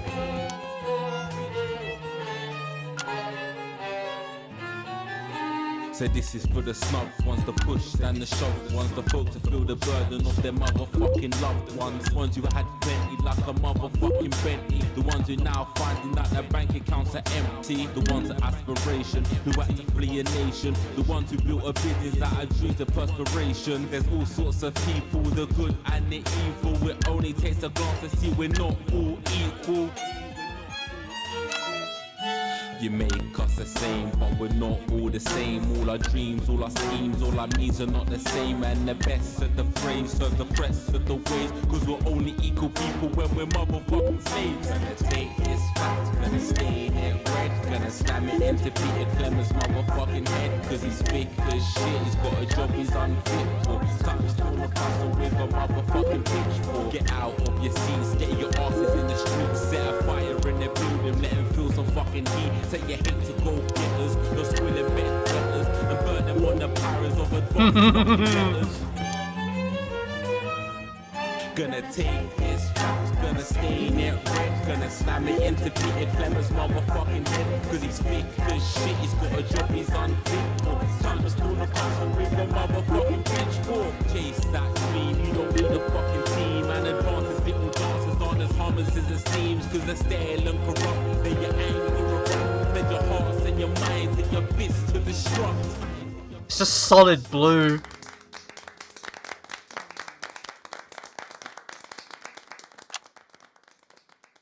Jesus there with his new song. Thank you so much for joining us in the studio. I'm sorry. I may not agree with you, but I'd just like to offer you an apology. I've just been told that there was some kind of issue upstairs, and an attempt was made to censor some of your lyrics. What? Are you joking?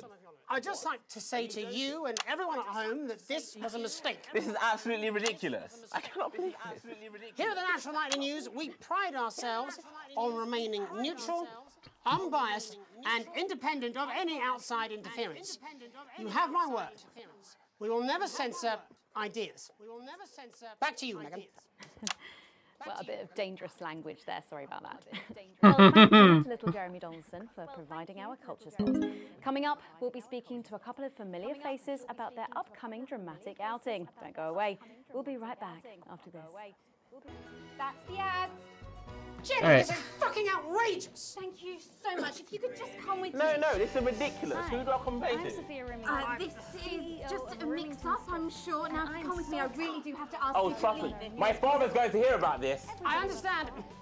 After all, from holding your house up... This is unbelievable, Megan! I don't know what you're talking about, Jeremy. But there is a problem. Yeah, this game, you work as an editor for a news show. Just to remind, fixing that old VCR. Open a new tape. Last ad break. Yeah, I've got Crazy Neil left to go. And yeah, you're editing a news show after a very controversial. What the hell is that? If we could just get you in position. Oh, say no more. Say no more. It could quite literally take out a rib. Point it at the target, set the 50 Harris, pull the trigger, and it'll punch a flag right through the goddamn wall. Back together again, eh? Who'd have thought Whether it? you're Perhaps a load of demon. Yes, it is awfully exciting, isn't it? Right, okay then. We're going live in 10 seconds, opening on camera 1.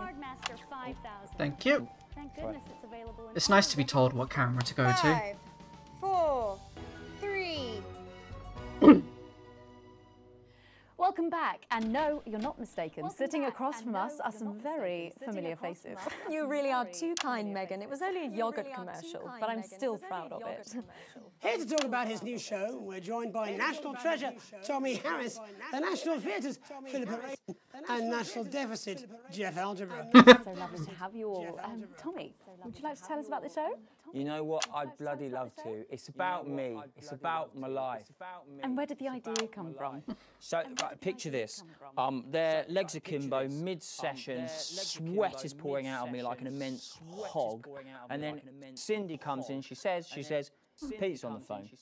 That's Peter Clement, the Prime Minister. Yeah, Pete's actually a really good mate of mine. Oh, is he really? Yeah, no, he comes to training sometimes. He's actually a pretty good goal sweeper. Anyway, so, yeah, Pete, he says, Toby, he thinks my name's Toby, see?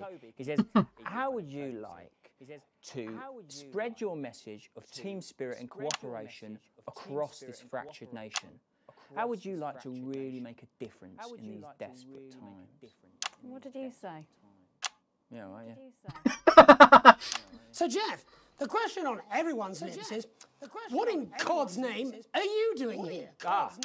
Well, after the success of my debut work and all the people that I've touched, I knew that I had a career in theatre.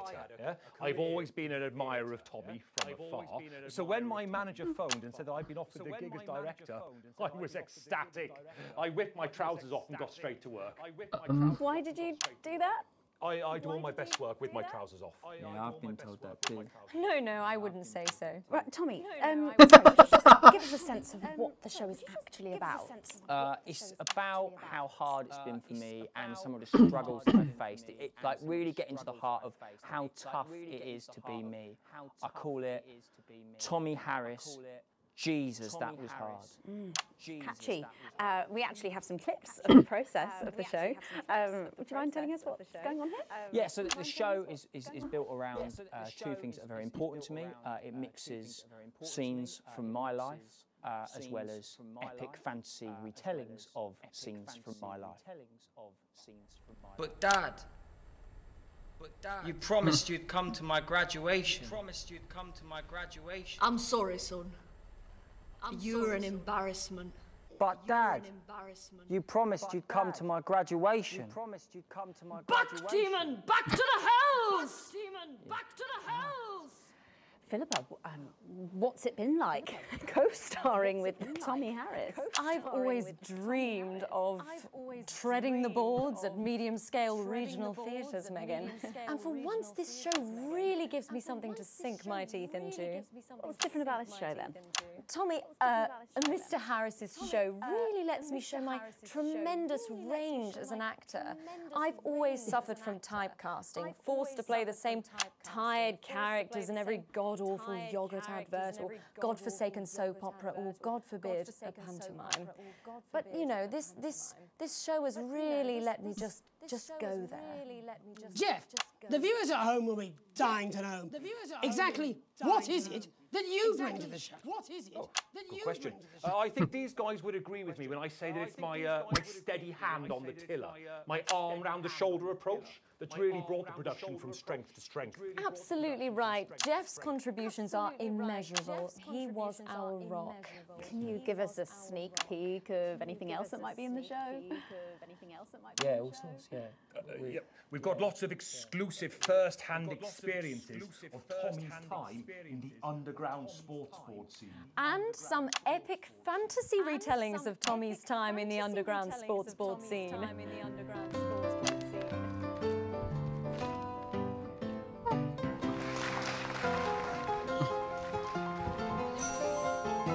You'll never take the sacred path!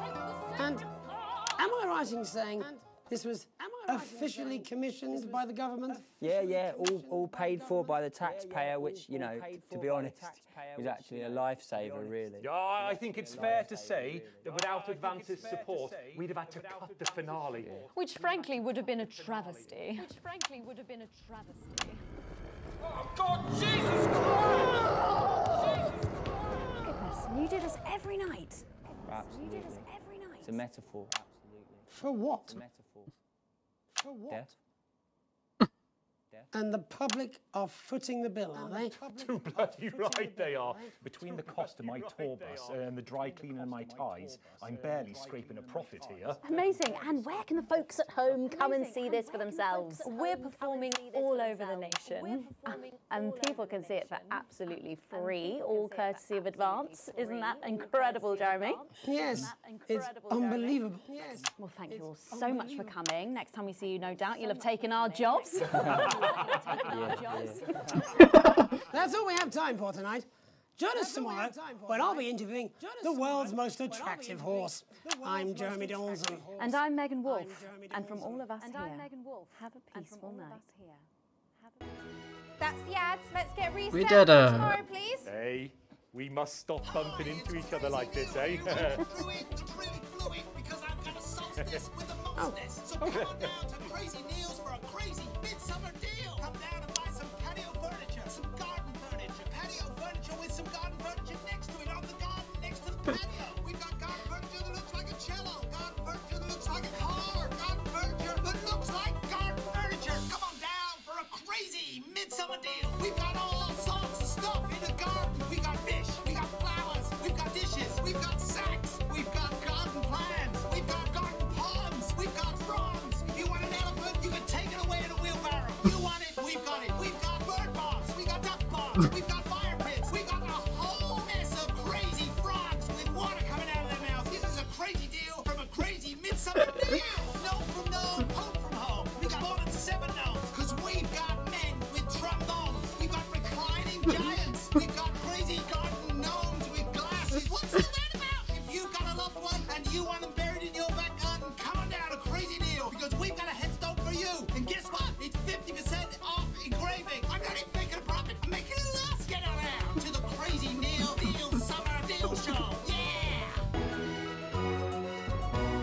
I'm so glad that in the last stream we bought shares in Crazy News, because it means I'm going to be obligated to play their adverts for my own benefit.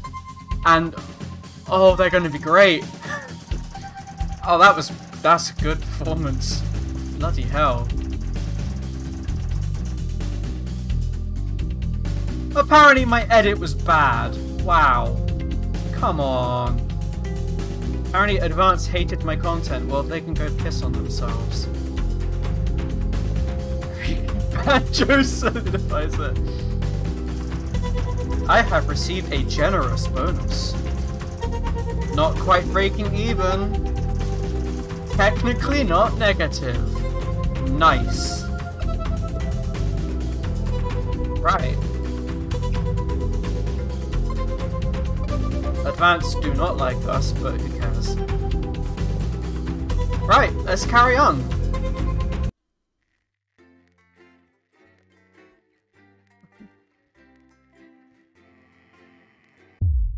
Ooh. Day 242. A ladder worth climbing. It's a lazy Sunday afternoon in the summer, with you and Sam making the most of both kids being out of the house.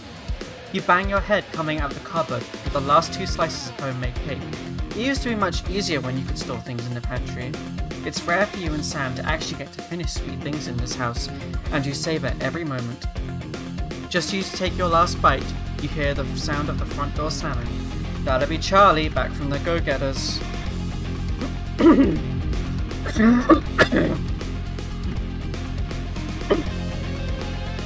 You can hear him practically running to come and find you, and he's grinning from ear to ear when he finally does. I have some really big news. You and Sam play along, sitting attentively with bated breath. Ready? Charlie asks, as you both nod enthusiastically.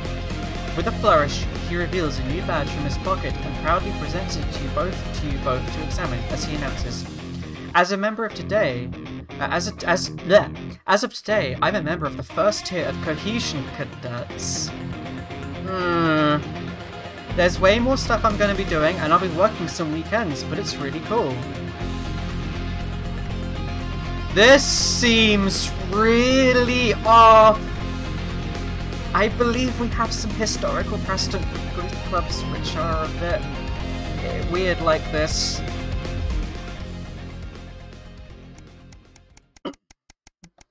Oh, you're working on getting your own streams done soon. Awesome. Day 257, a grown-up child.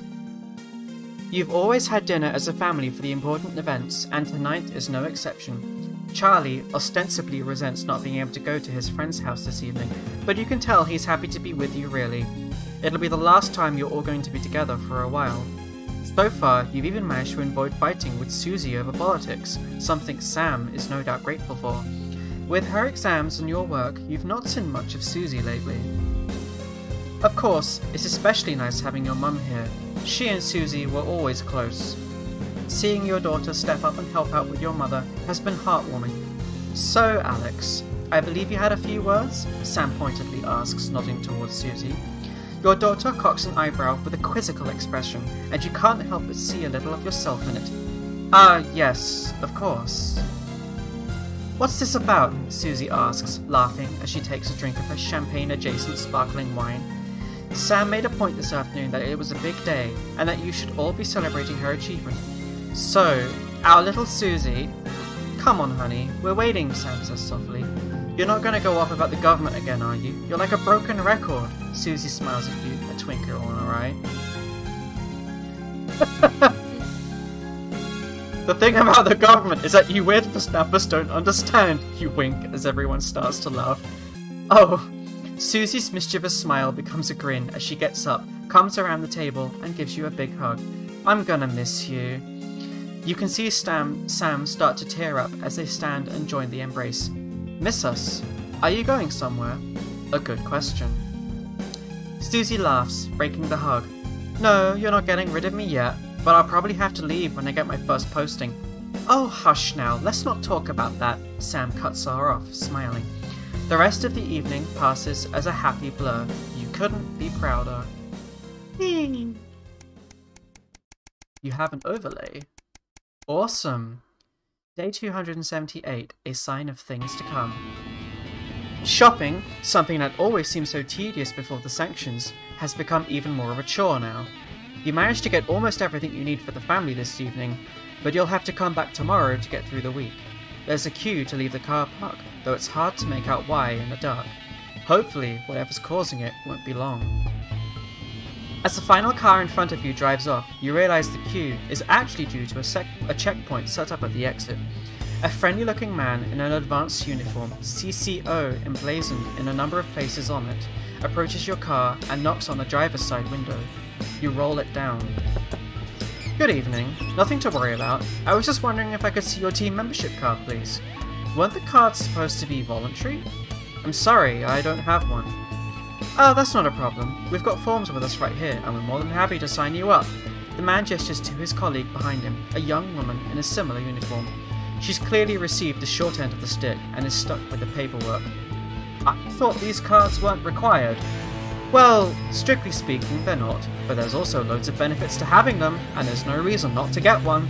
His smile fades a bit, and when he puts a hand up to scratch the back of his neck for a moment, he leans over to you, his presence now seeming a little intimidating. No thanks, it's not something I want right now.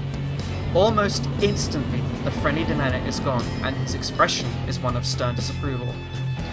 Well, obviously I can't make you sign up, but I would strongly recommend that you do, and soon. We wouldn't want people to think you had anything to hide, would we? He takes a step back and gestures for you to drive on. You're sure you see him writing something down in your rearview mirror as you head home somewhat more hurriedly than before. Clearly, Advance are very keen on everyone joining the team.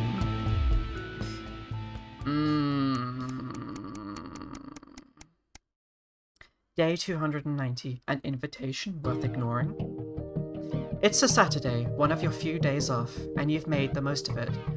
But as late afternoon draws on, the invitation sits pinned to the fridge, staring accusingly at you. The Channel 1 Gala is a mandatory work event, Bozeman was very quick to tell you. Also, don't you dare be late. It's probably not wise to risk Bozeman's wrath. Better go. Let's start getting ready. You wonder if Sam will give you a lift. A drink or two might help with the enforced office socializing. Hopefully it won't be too bad. After all, you're pretty good at your job, right? Day 290, a national news night. You arrive on time, barely, at the Supper Nation, one of the oldest and grandest hotels in the capital. You're surprised to see a queue to get in, and quickly realize it's because people are being searched at the door by some very military-looking personnel in smart attire. While you're waiting, you can't help but notice just how very opulent the building is, possibly the fanciest you've been to in your life. You submit to being patted down and, with a sigh of relief, are let into the hotel. Once inside, you're directed to the grand ballroom, and following the signs, you marvel at the sheer scale of the place, and the amount of armed security guards. When you finally arrive, a very severe-looking woman at the door asks for your name. I'm Alex Winston. She curtly checks the list before whispering something to the waiter beside her. You've made it just in time to be seated before dinner. Please, follow Emmanuel here to your table. The waiter smiles at you and opens one of the great double doors, gesturing for you to enter. Immediately, you can see why it's called the Grand Ballroom. You pause for a second to take it all in. You feel a slight tap on your arm, and Emmanuel gestures for you to follow him. He seats you at a table away from the central floor area, half under a set of stairs. Your view of the stage is, at best, partly blocked. Bozeman is definitely not happy with you at the moment. You're sat with some colleagues you've heard of around the Channel 1 offices before, but haven't met. For the most part, they're considered slackers, and at best, about to be fired. For the most part, they're considered slackers at best, and about to be fired at worst.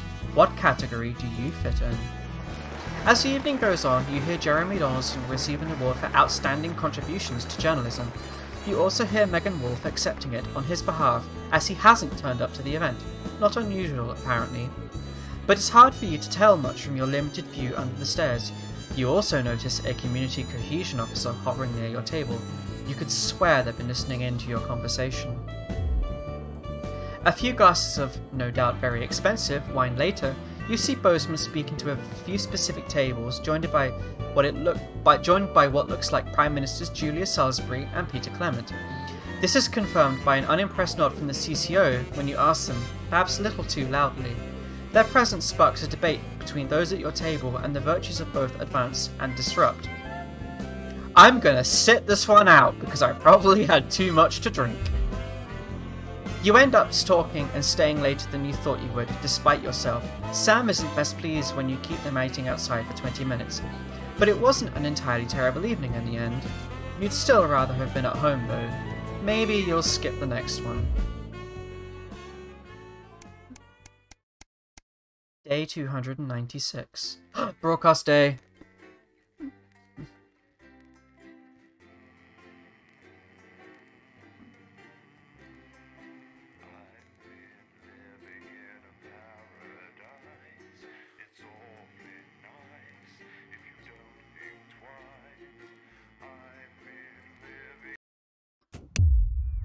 The heat wave. Ooh. Okay, let's get everything on. Oh. Yes, and trip switch. It will blow whenever the valves overheat, but you can keep them cool with the fan, provided you point it at the correct valve. There's a power switch on the face. The damn thing keeps turning off occasionally for no good reason. You'll have to turn it back on. So, keep your eyes on the gauge at the front, and keep your ears open in case you hear the valves sizzling. Don't let the trip switch blow, or you'll have to wait before the power can be restarted, which can have a negative effect on the quality of the news. The jury's still out on you, Alex, so let's try and stay on top of things. Bozeman out. Hey, we're working on it. What, you've got someone to hose down the sun, have you? Yes, they've just strapped on their wax wings. Classical illusions are no substitute for air conditioning. You know, I genuinely thought you'd be in a better mood today. She's not even here. Yes, but he is.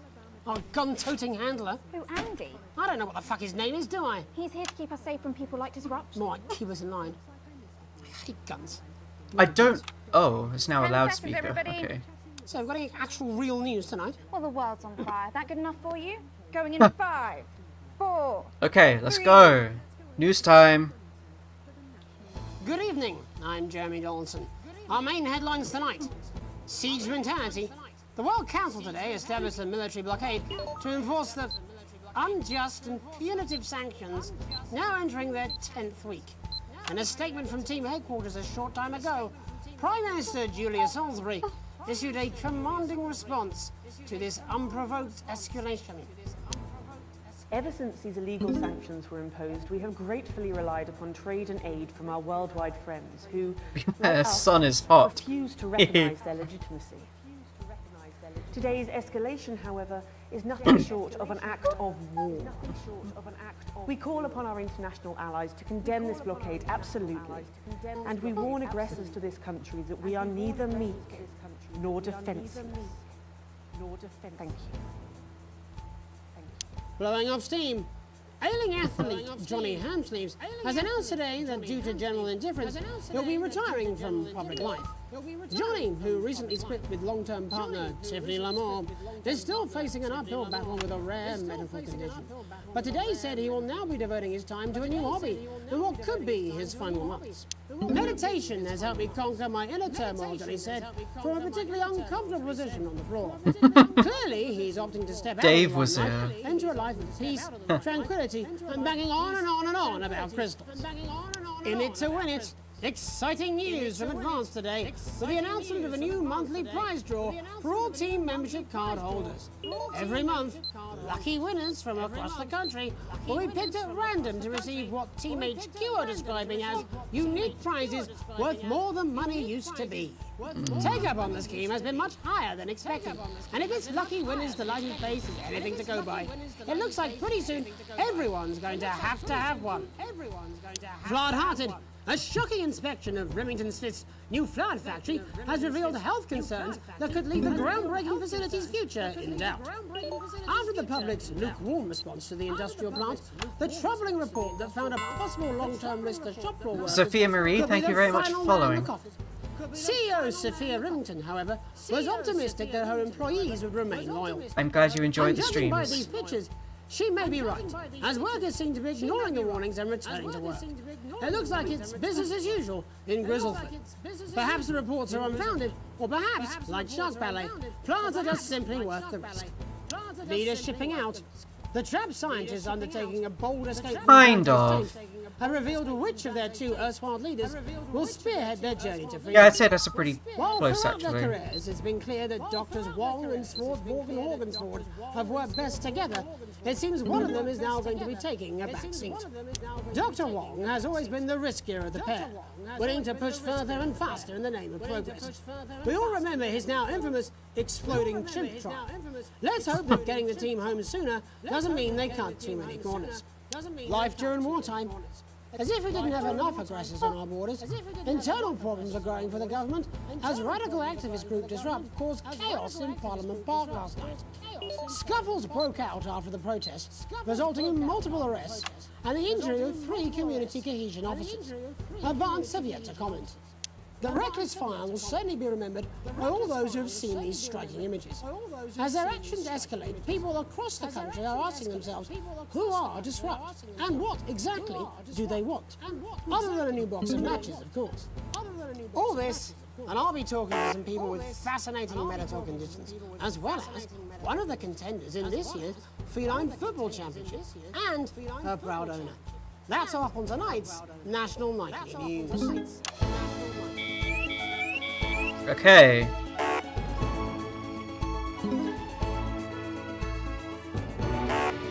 What am I apparently doing wrong?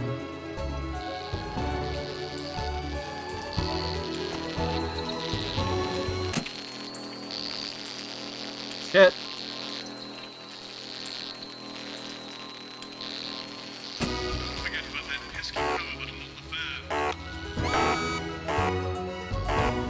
Oh, gold. Tonight, our team of correspondents has been dispatched. That went bad.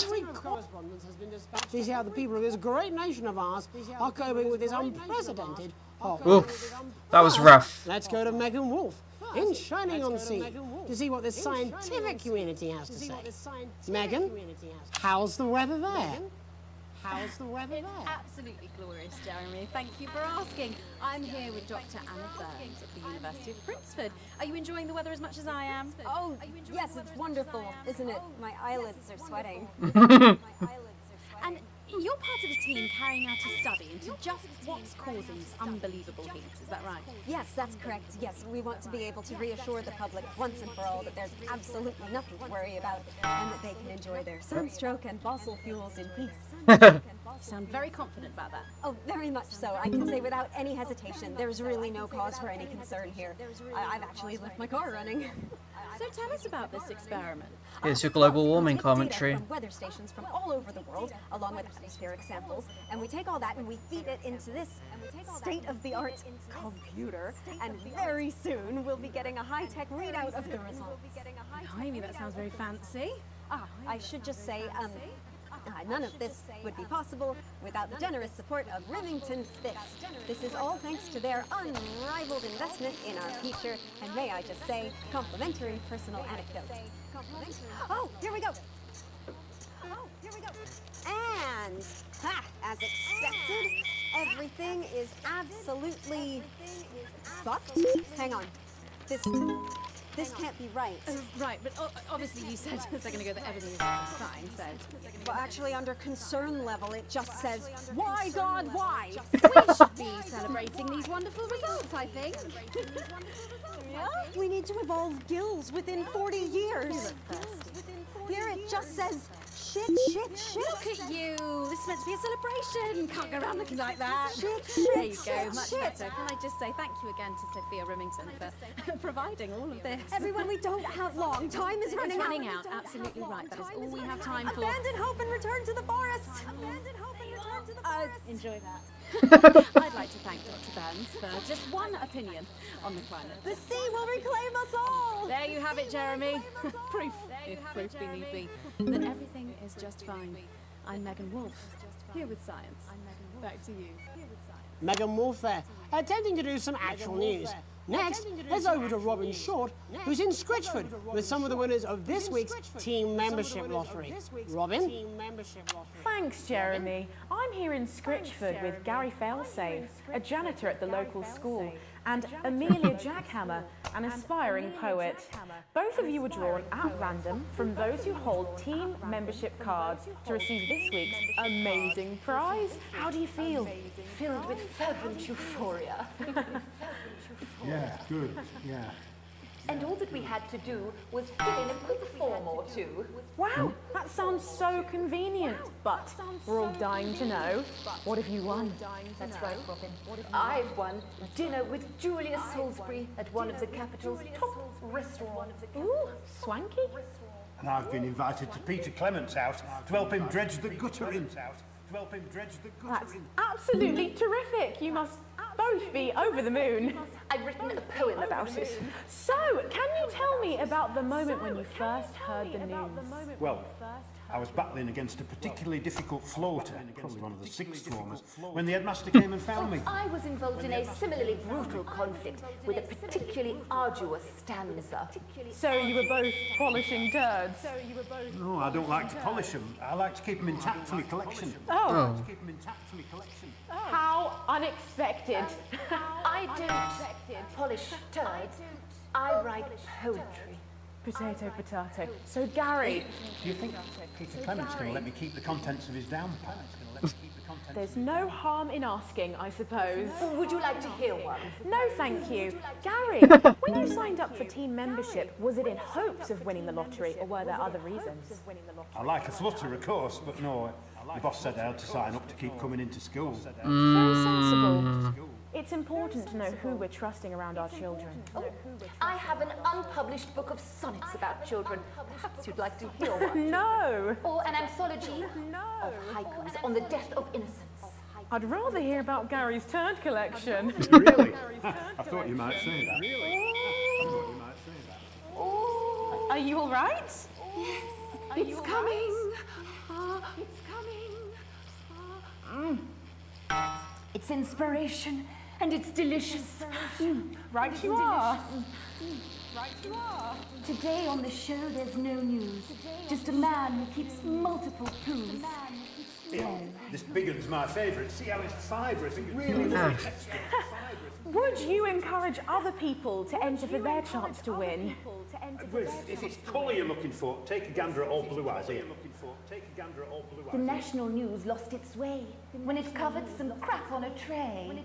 Some of these are quite rare. Maybe that was unfair. And that's all we have time for today. Back to you, Jeremy. Thanks, Robin. What a lucky pair they are. And finally in this segment, it's over to Patrick Bannon, who's gone to the smelliest town in the country to see how the unprecedented weather is affecting the locals. Patrick? Hello there, Jeremy. Hello, yes. I'm here live in Grizzleford, which has recently voted the smelliest town in the country. And I have to say that, you know, in this heat, the smell really is. I mean, it's something else. Barry Lardons, mate, you've lived here your whole life. How'd you put up with the stink? Well, we're just all very proud of our achievement, to be honest with you. You tell that, look at him, proud as punch. Do you know what it's like, son? Being the second smelliest town, living in the shadow of Arseminster, those smug fucks. But who's laughing now, eh? Well, not me, that's for sure. So what happened, mate? Right, the good people from Willington's Fist came in and saved the day with their factory. You're talking, of course, about the newly built flour factory. Yeah, they gave us this big presentation on jobs and growth. But as soon as we heard about the stench, we paid them whatever they wanted to put it here.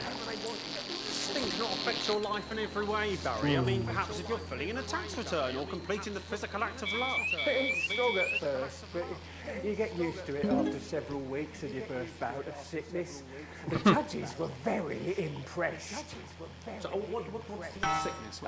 Oh, that's nothing to worry about. It takes a few minutes before you develop any symptoms. Now, folk are saying something about the production line and how they dump carcasses directly into the water main, but I think it's probably a few valves on the high street. On the high street? Should I see a doctor? What are the symptoms? Well, the first one is asking stupid questions. Then folk experience a lot of inhibition. God, do they? When was the last time you brushed your teeth, you stinking old tramp? A next recording is a period of randomly bursting into song, followed immediately by delusions of grandeur. Someone sung him a life. Hello, it's sexy Patrick Bannon, and he's wearing sexy shorts now. Oh my God, look at me. I'm like a stallion. I'm gorgeous. Why didn't you tell me? I should take my shirt off. You know what? I'll even let you touch me if you want. That will be the bout of undeserved self-confidence. Love the Bannon. Feel the Bannon. Oh, man. And the ennui. All that's left now are the hallucinations and unconsciousness. No, Dottie. Was that you? Why are you made out of elbows? You know I don't eat opinions. Don't worry, folks. Once he wakes up, he'll be just fine. We'll just find a place to stick him where it won't matter how many times he evacuates his bowels. Right, that's all here from Grizzleford, a town that's really making a stink. I'm Barry Lardons. Back to you, Jeremy. Thanks, Baron. With a naval blockade being set up around our coastline as we speak, when we come back, I'll be talking to 3 members of the general public who appear to be here purely for medical reasons. Don't go away. Unless, of course, you've got something better to do. We'll be back after these messages. 1 minute back. Did it. Well, that was stupid, even for you. I don't care. It's done. I am done. It's 200 fucking degrees in here, and I can't do this anymore. You say this every Friday. I've done something. Oh. Jeremy? My mic is still. Jeremy. We've got none of that, but I can tell you what we do have. You can expect the government to request some censoring during the next section. Obviously, we can't force you to do it, but it would make me and the powers that be very happy if you just comply. I have a tape. That's what I'm talking about? Cat football? We should be doing an interview with the War Minister, or a report from Grentham Downs. Even the weather be more fucking relevant than this. Fantastic live entertainment, actual activities, legally edible Exactly, which is wrong. People's minds should be very much on things. Christ, it's so fucking hot. Please take your seats as quickly as you can. Local attractions like I can't do this anymore, Jenny. I've had enough. That's it. This is just 10 seconds. Get over yourself, Jeremy. Why don't you stop feeling sorry for yourself for 5? 5, 4, 3. Welcome back to the National Nightly News with me, your host, Jeremy Donaldson. Later, we'll be talking to the captain of the Territory's first cat football team, Professor Pumpkin. But first, I'm joined by 3 guests with some balmy bodily behaviours. Joining me is a woman who's been hiccuping for over 9 months. Isn't that right, Miss Pearson? Yes, that's right. Yes. Tell us, what brought all this on? Well, it's all a bit of a blur, Jeremy, to be totally frank with you. See, I was watching your show and I remember seeing the news about the election, and it hasn't stopped since. Fascinating stuff. Also here is Frankie Steampipe. Perhaps you could explain to us exactly what your physiological foreboil is. I'm here to say it's high time people like me were respected. We're constantly overlooked in the workplace, we're whispered about on buses, and we're asked politely to leave children's birthday parties. And it's disgusting.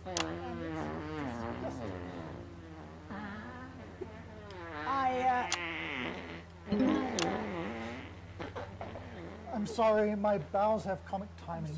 And finally, I'm joined by a man who answers every question honestly, even when it isn't aimed at him. How do you cope with that, Mr. Truman? With a combination of booze, self-hatred, and hardcore pornography. Is that not according to my therapist? Well, in that case, let's speak to Rose. Tell me, how does the hiccuping impact you? I get shushed a lot, which is hard. At work, they've asked me to to stop answering the phones. It's really affecting my confidence. Well, I find it really fucking irritating. People tend to believe your story? Fuck no. Actually, I've been surprised at how much support I've received. And Frankie, why have you come here today? Because my wife left me, and I was hoping that the fame would win her back. We've started a group for people with ailments deemed broadly comical by society. It's called Take Us Seriously. That's right.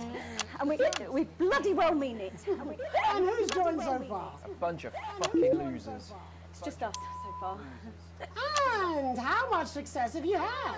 Well, we've seen some real positive changes. I don't want to toot my own horn, but it's been a runaway success. Shit all. Not a single person come to our fun run, and all of our leaflets fell in the canal. Well, Miss Piercy, some people are saying your condition was actually caused by the shocking events of that night. What do you think? Come down, Mr. Donaldson, that's absolute rubbish. What it'd be like to have a pair of tits. Could you? I'm sorry, it's very hot. What was I thinking? That you're a team fuck puppet? No. Or a sellout cunt?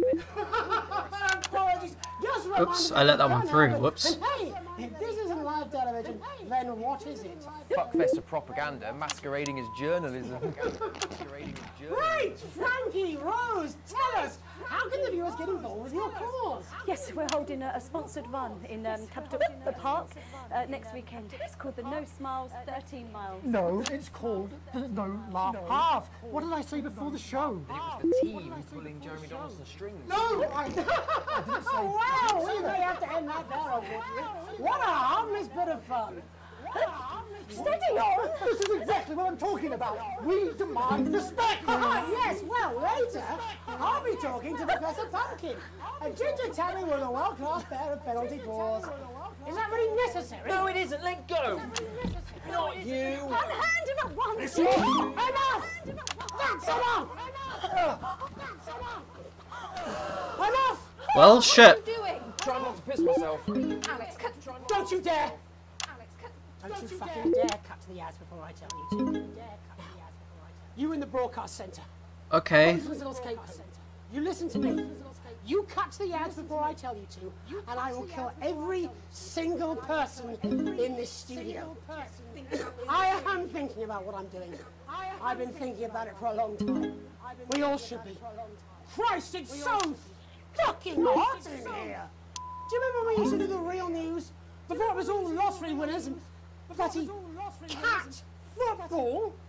We are on the brink of a siege, the likes of which the world hasn't seen in hundreds of years. The enemy is at the gates, and I'm stuck here talking to these three fucking idiots. I think my hiccups have stopped. You three, get the fuck out of my studio. Go on, now, go, before I change my mind. Jenny, lock the doors. Lock the doors. Lock the doors. Good. Yes. Now. Good. Right. Yes. You in the broadcast centre. Alex, you listen to me. He knows my name. Now, I'm sure you've already loaded up exactly what you're going to play in the commercial, but today is going to be a little bit different. Look to your right. Yes, really. Look to your right. There is a VHS tape, and I want you to load it into one of the machines. And when I say so, and not before... Already played it. Or already got it. You've got about 15 seconds, so I wouldn't waste any time. Now, all cameras.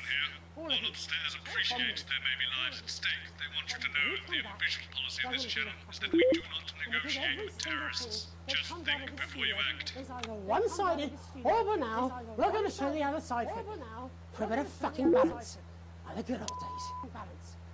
Alex, play the fucking tape. I don't want to hurt any of you. If I see anything I don't like, I will not hesitate to start. You're going to get me in trouble with that. Let's hope you made the right call. Reset the system for the third segment. I imagine the ratings are going to be through the roof. Talk about us on the news. We are disrupt. We are the resistance. It's time you knew the truth. You know advance are lying to you. You know the elderly are not a burden. You know the rich were not all evil. And you know the team membership card is an ID card, no matter what they try to tell you. But why should you trust us? Another faceless organization.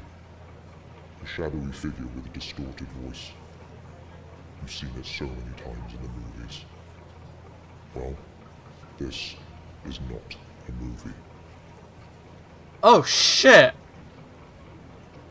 My name is Alan James. I used to try and shock people for a living, for entertainment. But now we live in a time where perhaps you need to be shocked. Perhaps we need to wake up. Advance are coming for our freedoms. They are coming for the fruits of our labors. They will take our wealth. They will euthanize our parents and smiling throughout.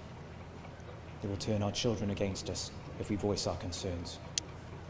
How But long? we don't have to accept it. A great many people already won't. You can resist. And the You studio can doors are all disrupt. still locked? Find us. Yes. Talk with us. Join us. So what now? It isn't hard. I don't. We're everywhere. This wasn't what I planned. I mean, some of it was. I had speech, look. But this was unexpected. He's a, like, book writer, like, shock guy. It was supposed to be your day Trying to off. wake people up. Supposed to be your day off. Please, don't do any more stupid things today. Please, don't do any more stupid things today. How long, Jenny? How long? You're already live. You're already live. Welcome back to the National Nightly News. My heart is going. Joining me unexpectedly, for I very much imagine will be my last broadcast, are two new guests. Jenny works here at the National Nightly News, and is someone I consider, well, a friend.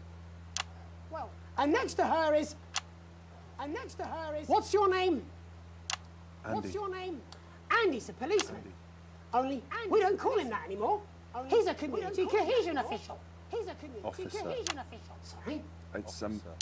It's community cohesion officer, CCO. And how's that feel, Andy? Being rebranded? It's good. It's not about confrontation anymore. You know, the force had its fair share of problems. The team doesn't have as many. But it still has some. I couldn't say. Couldn't or wouldn't? Couldn't or I wouldn't? don't know what you want me to say. Christ, you're fucking useless, aren't you? We'll come back to you later. Jenny? We'll come back to you later. Don't Jenny? want to be on the news, Jeremy. Don't want to be on the news, Jeremy. That's perfectly understandable. Who'd want to do this? Who'd want to do this? Jenny. Jenny. Why did you join the National Nightly News team? Why did you join the National Nightly News? I always wanted to work in news. Yes, but why specifically this program? Yes, but why the National Nightly? The National Nightly. It was the news everyone trusted. Was. It was the news everyone trusted. Is. Do you really want to quibble semantics at gunpoint? Is there something else you'd rather discuss? Is there something else you'd rather Big discuss? Alan James-sized elephant in the room you seem to be ignoring. Elephant in the room you What do you mean? I saw your face when that hood came down. You didn't know, did you? It's about the message, not the messenger. It's about the message, not the messenger. No. I didn't know. No. The people I met were with... He wasn't there. I didn't know it was Alan James. I'm sorry. I didn't know it But was seriously. Alan James. I'm sorry. Alan. Seriously. Fucking James. You're flushing your life down the toilet for... Flushing your life down the toilet. I love you, Jeremy, but... I love you, Jeremy, but... He's a good speaker. He's a good speaker. He's popular in the country. He's popular in the country. That right. That right. Look, forget Alan James. There is still something deeply wrong. There is still something. And you know it, Jenny. And you know it, Andy. And you know it, Jenny. And you are. You know it too. And you are. Meanwhile, you know it too. I'm interviewing a guest who stinks of shit. Patrick is paddling about in shit. And Robin is literally interviewing someone who collects the fucking stuff. I mean, it's not sophisticated, Paul. What a metaphor. We are sleepwalking our way into oppression, and the news isn't saying anything. We're not saying anything. Says who? Not saying anything. Fucking James. What are all those those scientists working on at Grantham Downs? What are they testing underground? What are they testing underground? Your turn. Make yourself fucking useful. Your turn. How many people have you brought in for consultations just because they weren't carrying or didn't have team membership cards? Oh, well, there's other forms of identification that we will accept. For how long? We're just here to help. Then why do you need these? Then why do you need these? Good question.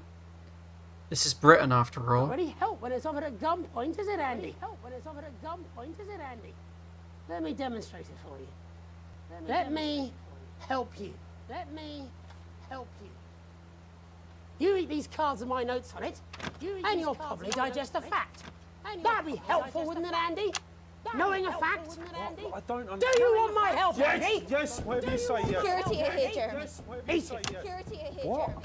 Eat it. Eat the fucking news, Andy, or I'll force it down your fucking throat. Jeremy, stop. Go on.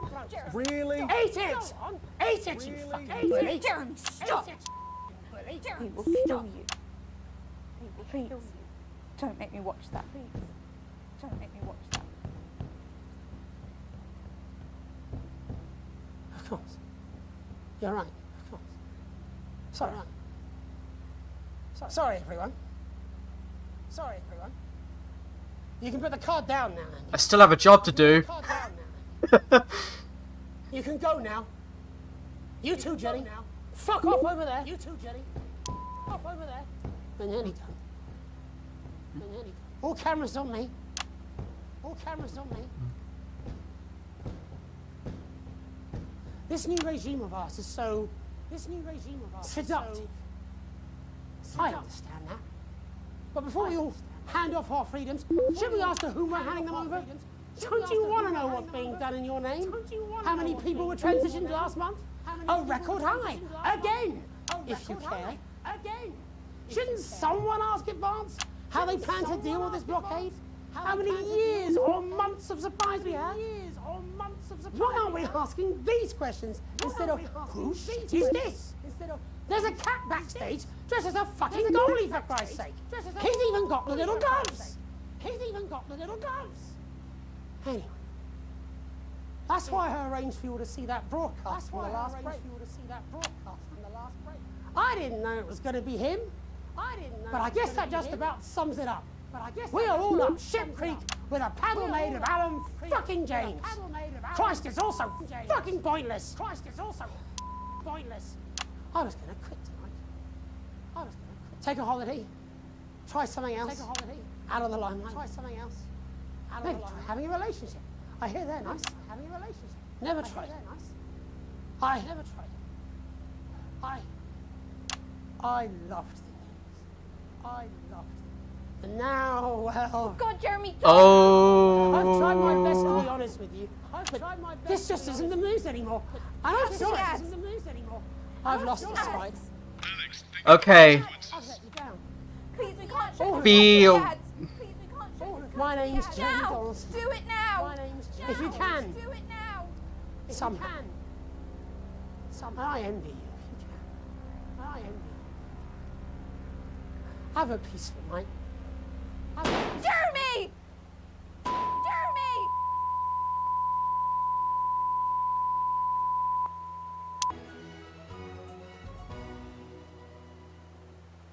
8+. Crazy Neil! Fuck me. We've got dingoes, we've got ringos. Give me the flamingo, guys. I know the prices are mental. If you're boiling hot and you're thinking, I need to get cool, I need to get down to Neil's because we've got the aircon on. We're serving up ice creams to all the customers, but our prices are dropping faster than a kid with a cold. It's on the floor. Yes, they're dropping every day. We've got crazy artificial paddling poles, ornamental paddling poles, big poles, little poles, tiny ground catching nets. Well, I don't care what you think. I'm gonna drop them even further. We got rubber rings for pets. We got rubber rings for you. We got rubber rings for them. We got rubber rings for her. Are you the managing director? No. We got everything from pina coladas, lifeboat starters, ladies on lilos. We got men in silos. If your favorite hobby is ice sculpting, whilst the outside is boiling, we can let you sculpt dragons. We can let you sculpt flagons. We can let you sculpt icebergs. Whatever the temperature is doing, we got a fan. You don't care? You're fired. Hey.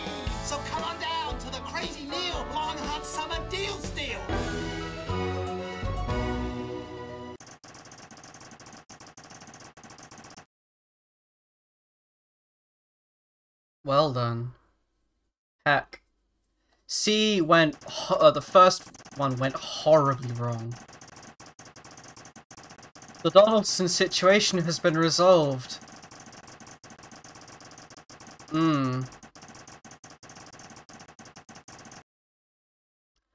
I guess you could say the Donaldson situation was resolved.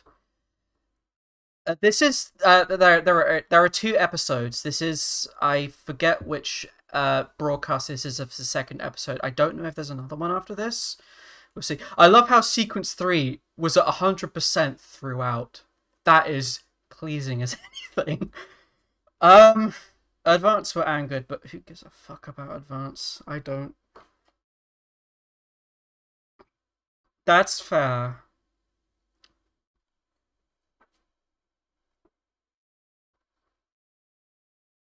Come to Bumlands. And then the untitled tape.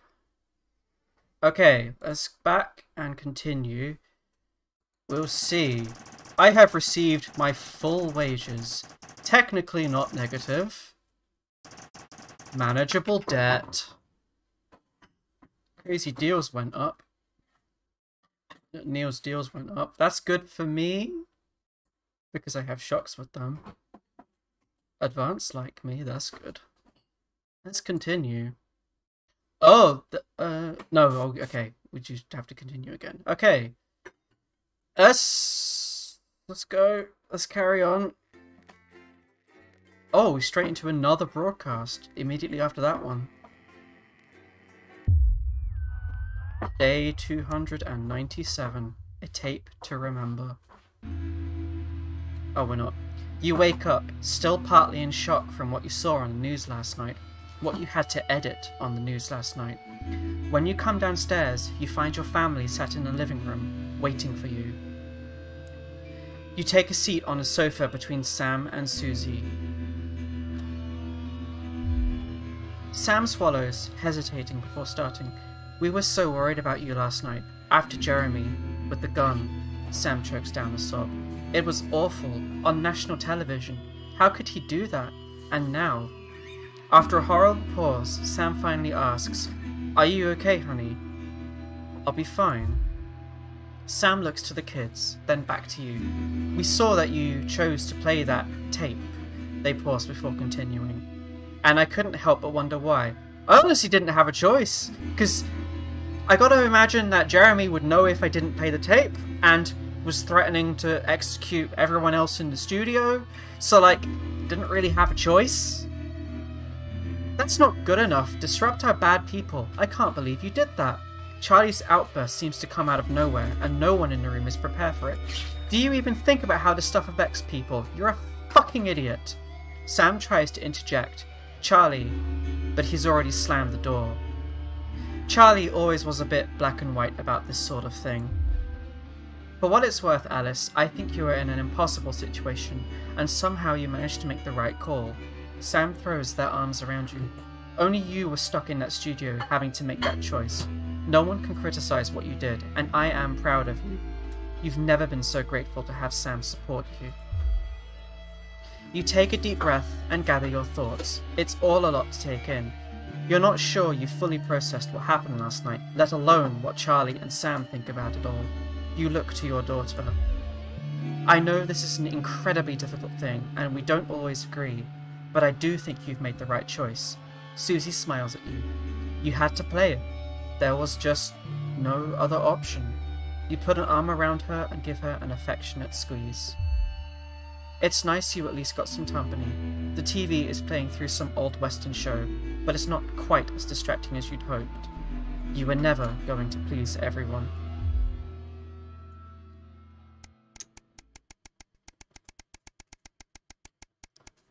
Day 324. A questionable choice. It's nice you've at least got some company. The TV is playing through some old western show, but it's not quite as distracting as you hoped. I feel like that line's not meant to be there, but okay. Hopefully there are still some biscuits left. As you enter the kitchen, you see Sam and Susie enthusiastically discussing something. Your daughter, still in her scrubs, having clearly come straight from work. I got the posting I was hoping for, she gushes. I'll be doing my placement in a new transition center, really helping people like Grandma. A transition center? Why would you want to work at one of those horrible places? Oh, that's amazing news. Congratulations, sweetheart, such important work. Bit polarizing, but that's good news for her, at least. The 5 of you sit around the kitchen table for the first time in a while and celebrate the news. 6, if you include Emma, Mum's nurse. Grandma's a bit better this evening, and you hear her talking with Susie in hushed tones throughout the night. You don't cook often, but tonight everyone's complimenting the chef. Who knows how many more evenings you'll get like this.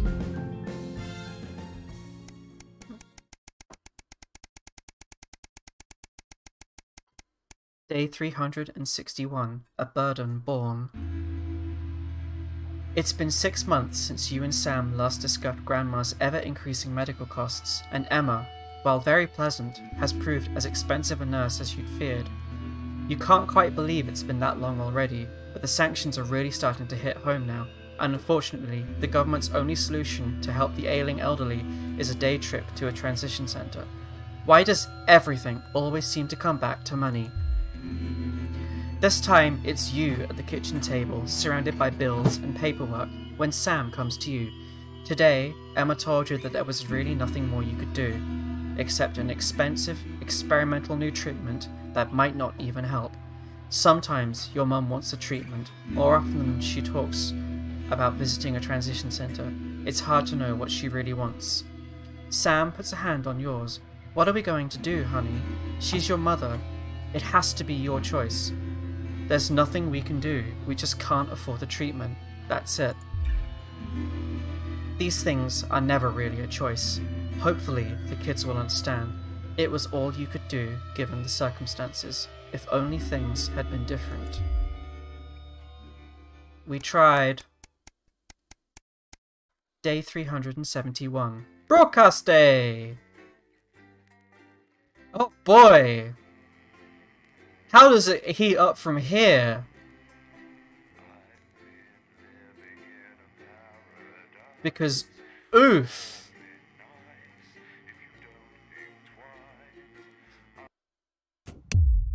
The 20-week war. It'll probably be Megan Wolf. We're expecting deplorables from Disrupt to hack the signal tonight. Perhaps you could leave your personal beliefs at home and try not to let them ruin the broadcast. Even if you don't care for the government, I assume you understand you have a vested interest in us staying on the air. Stay out of the orange. Nutritious meal out of a can of condensed milk, a cow's tongue, and some rhubarb. So, Julia's team have asked me to ask you to keep it light. What does that mean? It means to do that thing you do where you turn politicians into humans. Just don't get drawn into talking about the war or politics in general, really. They do know this is the news, don't they? You didn't hear this from me, but... Ooh, everything's fancier. Apparently, there's a crew at Team HQ right now. I think she's giving a speech or something. This is a new panel. Oh, great. So they get the brains and we get the performing monkey. Very fancy. Sometimes you sound just like him, you know. Which tells the cautionary tale How of are one you? brave young lady's battles to survive the cruel administrations of our neighbours. It At is 11:25, it's incisors. It And is what it tonight, Dr. Adrian Atkinson Blimey will be missing getting two, his yeah. teeth into Fiona from Hamble Bamblebury, who has 10 invented seconds, a tasty everybody. twist on the humble biscuit. And that takes us, after the weather and public information Going in film, 5, into our close down. 4, But first 3. tonight, it's time to join Megan and the team for the National Nightly Good News. evening. This is the National Nightly News. I'm Megan Wolf. Oh, the beeps are different. 140th day of war. Oh, Our main look, we're at focus war. is Okay. Company of Heroes. Skirmishes on land Okay, began then. today as our armed forces tested the mettle of the World Council's illegal blockade. Advance's strategy of multiple small-scale incursions into the disputed zone is certainly keeping the enemy on high alert, unable to work out where or when the next strike will come. Proud parents throughout the territory find themselves ever more impressed by the bravery and commitment of their incredible children and the job they're doing keeping supply lines open against all possible odds. Don't starve. Advance's food programme moved from strength to strength today as rationing depots were opened in the last remaining unfed areas of the territory.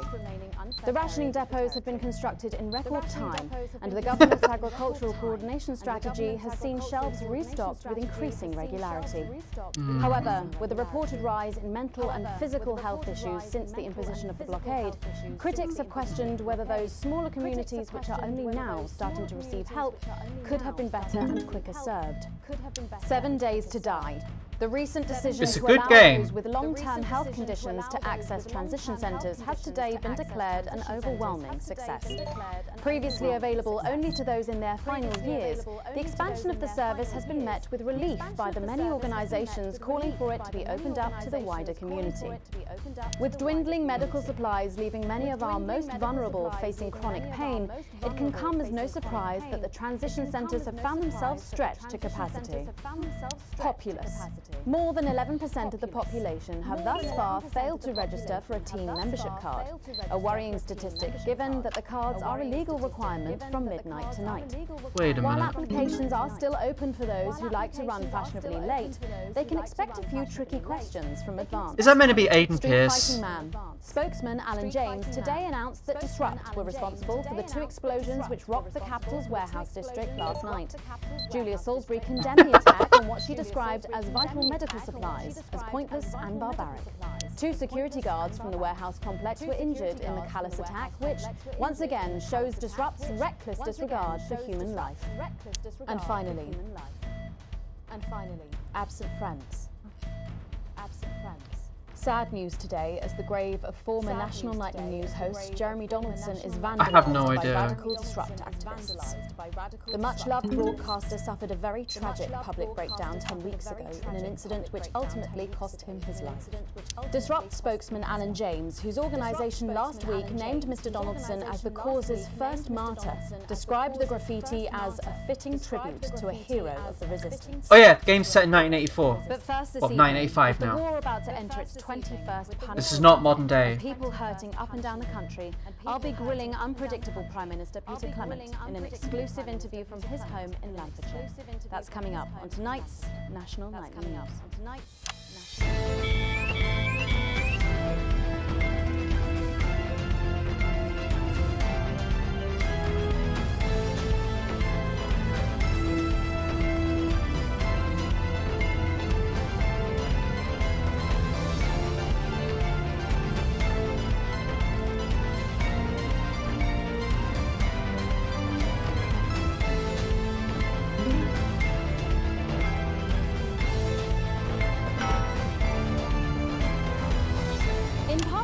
I'm a little overexcited to announce I'll be interviewing the one and only Lil C.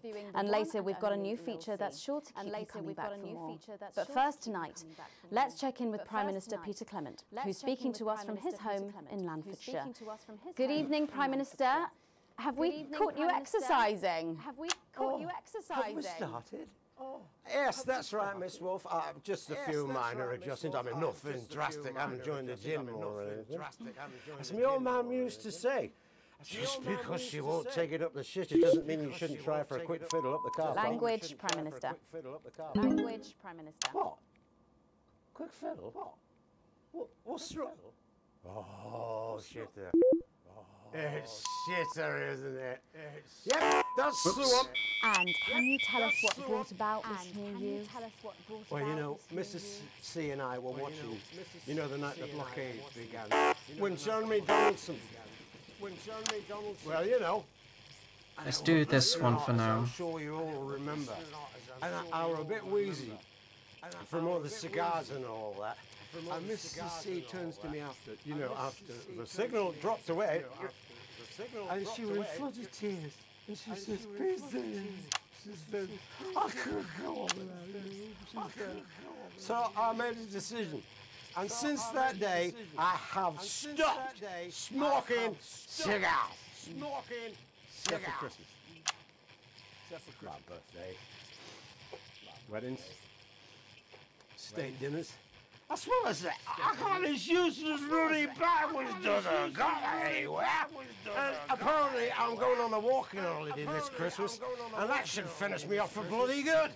Did you make the decision to holiday within the country this winter because of the blockade, Prime Minister? Well, Mrs. C has never liked travelling at the best of times. These are certainly not the best of times, on that we could all agree. There's a lot of red tape involved in leaving the territory at the moment, as I'm sure you're all aware. There's a bastard. What? All in it together. Oh yeah. Also, it doesn't seem very advanced to be going abroad when the rest of the country is grounded. And yet, Julia Salisbury announced today that she'll be visiting Svenland during this year's winter break. Is that really an example of team spirit? What? Did you know about this, Gail? Did you know? No one tells me anything, Peter. You should know that. Why don't you know? Well, leaving that for a moment, it says on this card that a body like yours must take some planning to achieve. What's your morning routine? Military lab at Grantham Downs. You never know exactly what was being done there. Richard! But Jeremy Donaldson Richard, for made us fuck's sake! and this is just one of the reasons he is considered Drive disruptive. some of that disrupt propaganda out. Try not to do that, Alex. We're watching you.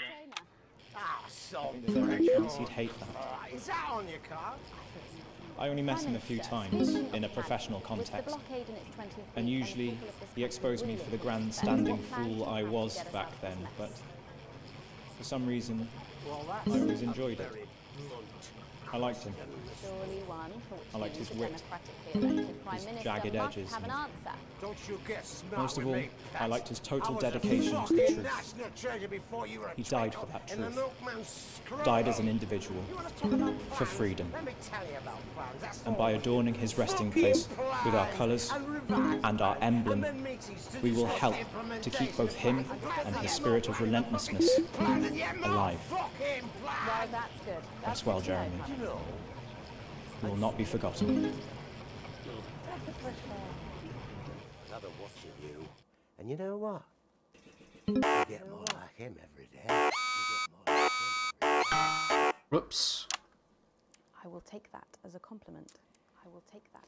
Prime Minister, later on this evening, your co-leader Julia Salisbury is going to give a national address from team headquarters. Can you give us a hint of what she's going to say? Yes. Well, I imagine that Sorry, there will be you imagine? usual. You No, imagine? what I mean is. You do know about this broadcast, don't you, Prime Minister? I'm sure I did. But Julia and I have no secrets from each other. We don't memorize each other's bloody diaries either. As my old man used to say, if you wanted to get a job done quick, don't get bogged down in the pubes. What else you got? Sorry?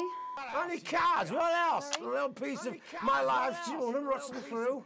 Get out, refill my glass. Get out, refill my glass. Ah, come on. Come on. Okay.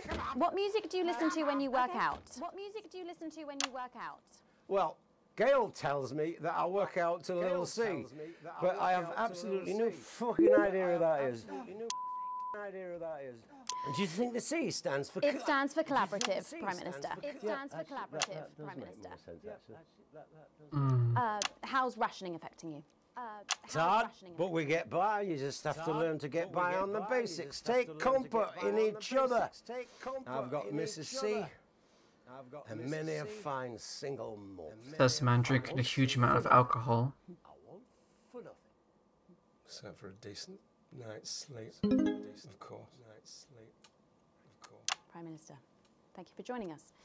When we come back, it's time for the Culture Spot with Lil C and a world premiere performance of her new song. I genuinely can't wait to hear that. We'll be back after this. 1 minute back, everybody. Hi, it's Neil here with a pre-Christmas crazy Christmas deal. It's post-Christmas, it's pre-Christmas, it's all of the Christmas. Oh, it's a sale. It's gonna go, go, go. Come on down and pull a cracker. It'll go bang in your face, and you'll take whatever comes out. Who's Lil C? Christmas pineapple on a tree. Who's Lil C? Take 3. We don't care how many baubles. What, I'm civilized. I read books. Set fire to your life. If you're thinking Christmas is a way off and the Well done. is getting you down, stock might be low, but the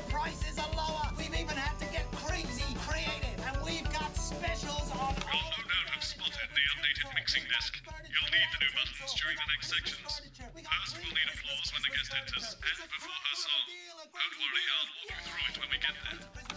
We got crazy Christmas dancing hats. We got crazy Christmas dancing hats and jumpers. If you're feeling hungry, don't feel down in the mouth. You can have a dog on a log. And remember, a dog isn't for life. It's just for Christmas to eat. It's a crazy deal. What? Crazy deals. We've got elves on trees. We've got trees on elves. If you want to know where the elf on the shelf is, we've got elves on elves. Bend over and ready for you to take home. We got naughty Christmas nativities with naughty Christmas figurines. We got crazy Christmas num bums. We've got crazy Christmas big bums. It's the six Mrs. Crazy Neil used to say to me, bang, bang, bang. She had to go, but I still love Christmas. Christmas without her is not the same, but I don't care, because I'm insane. Come on down to Crazy Neil's for your Christmas needs. Watch not included.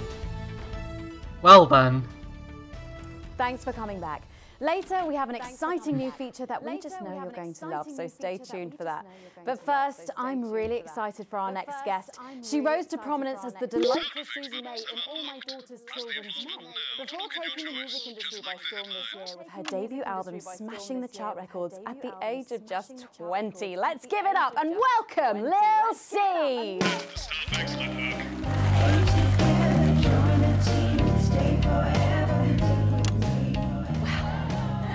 I just say, you look incredible. Oh, thanks, babe. I'm doing this new regime and it really does work. What's the regime? My manager suggested it to me. It basically involves bathing in like cabbage water, then having the leaves sucked out of you while you sleep. Wow, is that healthy? Oh, well, look at me, Meg. The leaves are my only nourishment. Yep, they certainly are. Now, you'll have to forgive me, but I'm somewhat of a super fan, so I'm sorry if I get a bit starstruck. Oh, bless you.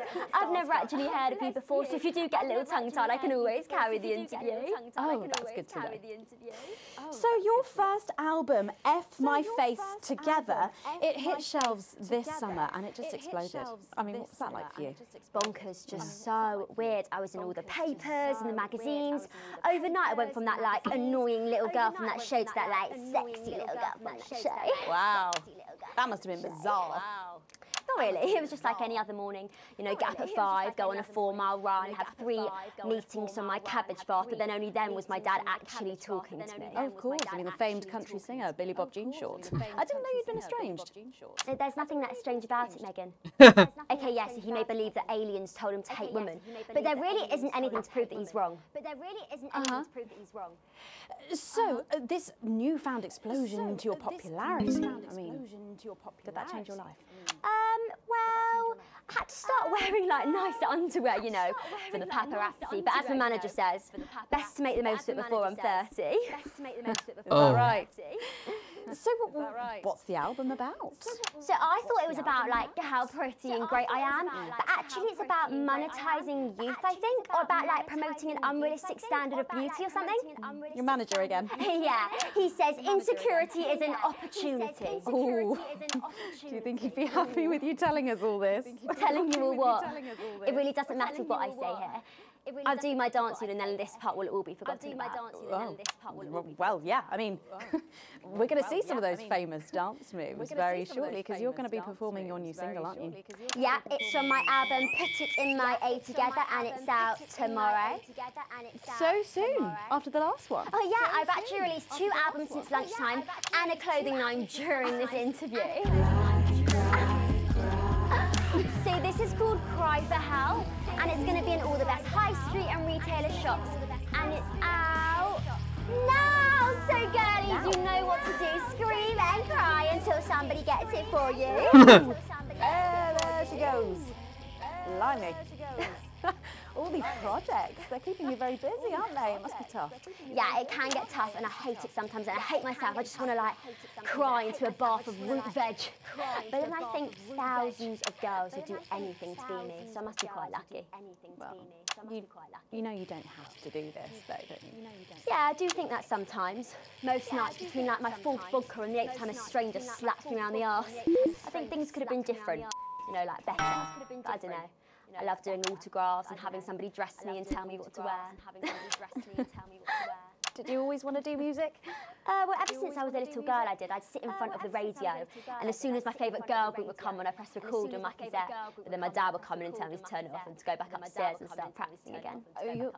Sorry, is your dad your manager? Yeah, which can be tough, and sometimes when it gets really hard, he'll say, "Make Cragler proud and you might just survive childbirth."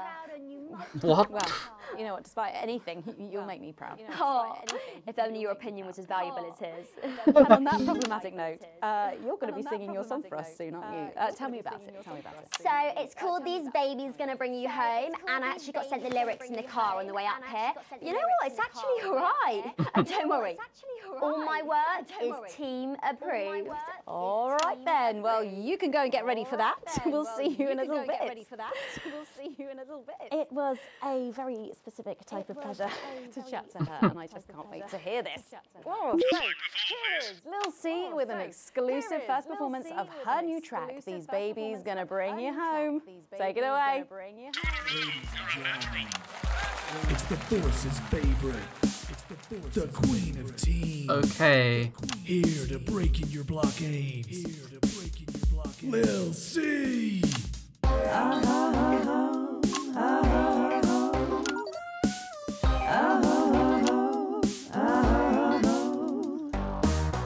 Oh baby, can't you see I'm hungry?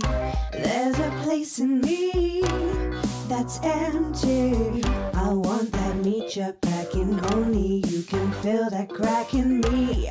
I'm under siege, so come and free me. Ain't no disruption here, boy, I got no agenda. Just want the team and me, no dirty foreign member. Don't stop your morning drill, there's holes in me that ain't been filled yet. I only scream this loud when you do your country proud. I ain't no vicar's daughter, come and skirmish on my border. Quick before I get much older, tie me down and throw me like an enemy soldier. An enemy soldier.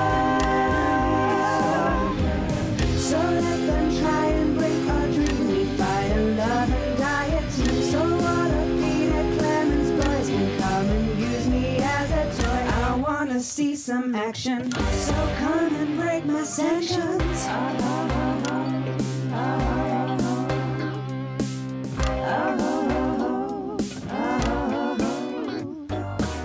I've been this wild and free since my mom burdened me. She was only 53, but gave to save her family. There's no one judging me if I'm the one that's in your fantasy. Don't die alone, these babies gonna bring you home. I ain't no vicar's daughter, come and skirmish on my border. Quick before I get much older, tie me down and throw me like an enemy soldier. An enemy soldier. So what a Peter Clemens boys can come and use me as a toy and flip me over, grab my hair, rip off my clothes and dump them there. I wanna see some action, so come and break my sanctions.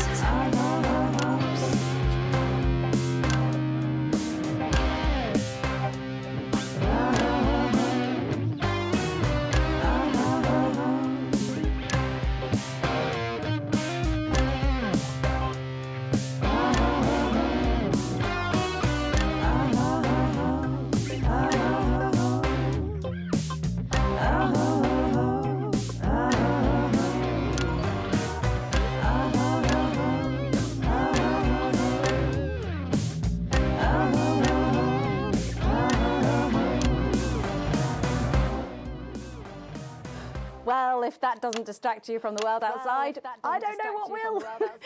I'd like to thank Lil C for doing that. Don't go anywhere. After the break, we'll finally be revealing the new segment of our show that we just know you're going to love. We'll be back right after this. And we're out. The enemy is all around us. A frightened world. I had to edit that. Thank you so much for letting me do this. It really means a lot to me, you know. Yeah. To be able to promote myself on such a mainstream platform like the news. Well, don't worry about it. And you know what? Good luck for the future. Take care of yourself. This industry can be crazy sometimes. Watch out for that father of yours, won't you? Oh, no, no. I manage myself. It's just, you know, for the public to have that certain percent. You know, it's like... Oh, right. And Michael? What was... Michael? What about Billy Bob Jean Short? Oh, my dad. Such a sweetheart. We both had the same agents, you know, like it just made sense. Both of us for our image together. And Michael, I want to see the revenue share for the clothing line and get me a G&T before my meeting with the lube guys. Say for your pleasure, I'm going to start needing it. Okay. Yeah, propaganda is absolutely a thing. There's a lot of examples from the Second World War, and also I think that there's a bunch from the Vietnam War, though it's kind of a bit different with regards to Vietnam. There's going to be other examples as well. I'll tell you what, just keep adding flowers until it... Got it? Absolutely, right away. 10 seconds. We cannot lose this war. Someone OWO'd. 5, 4, 3. Thanks for joining us for part 3. We've been teasing you about our new feature all night. The wait is finally over. I can reveal that every night on the show we'll be treated to an episode of an informative and hilarious new segment called The Notice Board. It stars some top talent and we're very excited about it. But before we see it, let's have a quick chat with the writer, director and phenomenon, may I say. Just algebra, guys. Actually, I've dropped the algebra. I go by Jeff the Toon now. How do you like that? Yeah, very fancy. I suppose you need a new name now that you're a successful artist. Well, exactly. I'm earning enough to pay taxes now. Oh. I'm earning enough to pay taxes now. Oh. And how does Angela feel about all this? Your wife. Your wife. God, no. Okay, he's a jerk. Got it. No, she's long gone. No, she was holding me back. I'm with Norm now. We were married last month. Norm de Plume. Yeah. Norm de Plume. Yeah. And why That's a good cackle. What was your inspiration? Oh, well, I received a telephone call offering me 25 grand to write a pro-team sitcom. And I heard my father's voice. It said, Jeff, you listen here, boy. You make hay while the sun shines. You wring every penny you can get out of this. So I wheeled him down to the transition centre, got out my typewriter and started clacking. That's a shite. And without further ado, let's give it up for the notice board.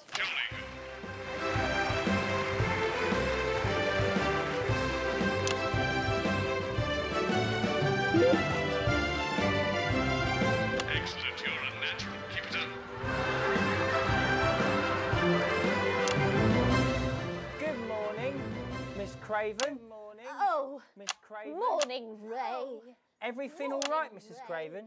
You look as worried as the vicar in closing time.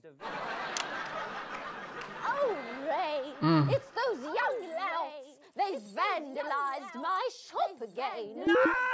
Yes! They've written all sorts of obscene language and crude pictures, and I know it's those damn youths. I don't know. It could be the vicar. This is hard. At closing time. I'm just worried they won't ever become productive members of the community. What if they never see the error of their ways and end up as social outcasts, such as shoplifters or bong rats? Don't worry, Mrs. Craven. This is a very supportive community, and I'm sure that in time they will fit into this society like this key into this lock.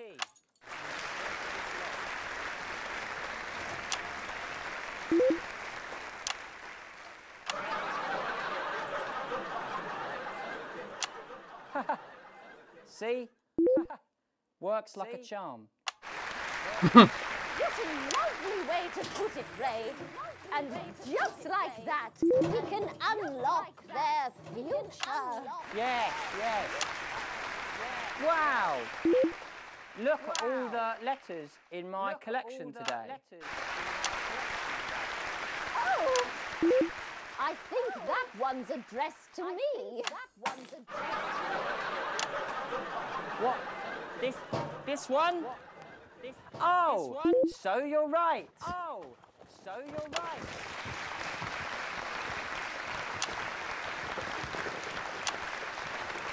Here it is. It's a letter from my granddaughter, Brenda. She says she got an A on her maths exam because one of her friends has been helping her. She was always a team player, was our Brenda. What's up, losers? What's up, losers? Oh, no. It's Brad.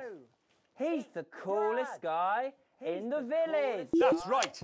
I just got here on my motorbike. Oh, clear off, Brad. We don't want any of your ilk around here. What? Around Brad here. dudes? No. Ruffians, have you come to tag the notice board with your gang signs? No way. I've actually come to pin my resume on that notice board. I'm looking to do some tutoring after school. What? Did you say tutoring? That's right. Tutoring? Maths is very important. Would you mind, Ray? Would you mind, Ray? Not at all. Not at all. This is really hard, actually. So you, a young person, have been spending your time helping others and not just urinating on churches or huffing glue? Hey, I haven't huffed glue for months. Well, blow me down! You know what? We misjudged you based on how young and cool you are and not on your actions. No doy. So it wasn't you who vandalised my shop last night or called me a rancid old crone from the back of a chopper? No way. It can't have been me. I was too busy helping my friend Brenda with her maths homework. Could you speak up there? I thought for a minute there that you said Brenda. I did, you daft old sow. Did you hear that, Ray? Oh, yes, what a wonderful surprise. I now respect you as a man. Put her there, Ray. Oh, what the heck? Give us a hug.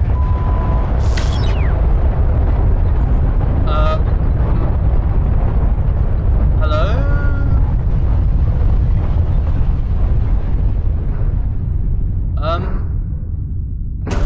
Oh. That's an aircraft. That don't look civilian to me.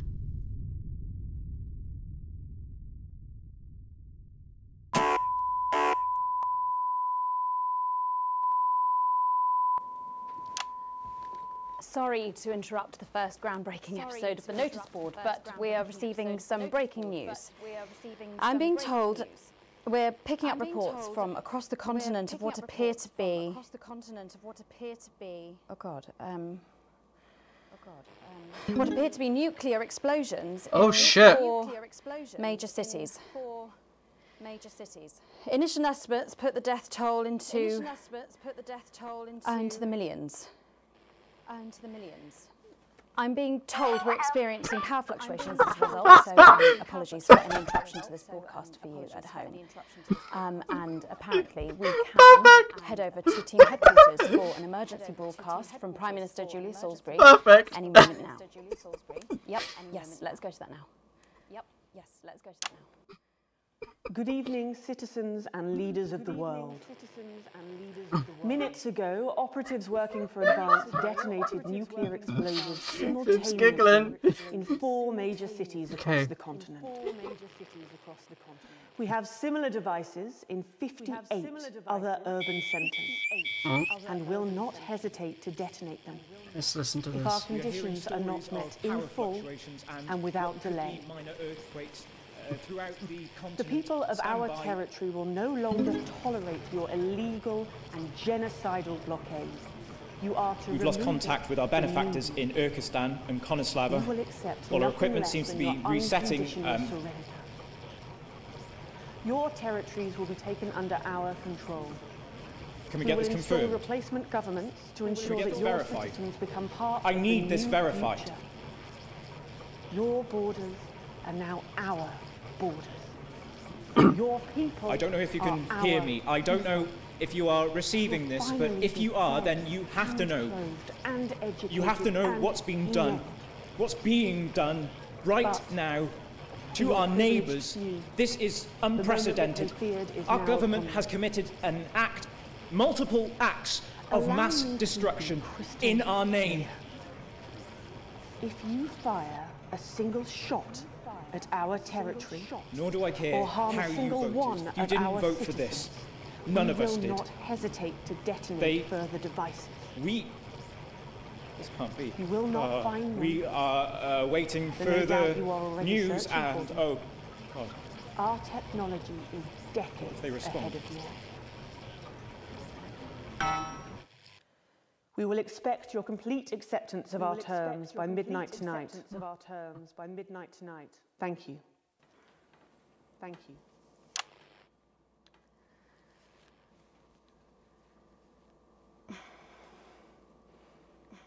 I'm trying to think of what Jeremy would say if he were here now. What Jeremy would say if he were here now. He was always sceptical of advance. He was always sceptical of advance. Then I suppose he was always sceptical about everything. That's part of what made him so frustrating to work with.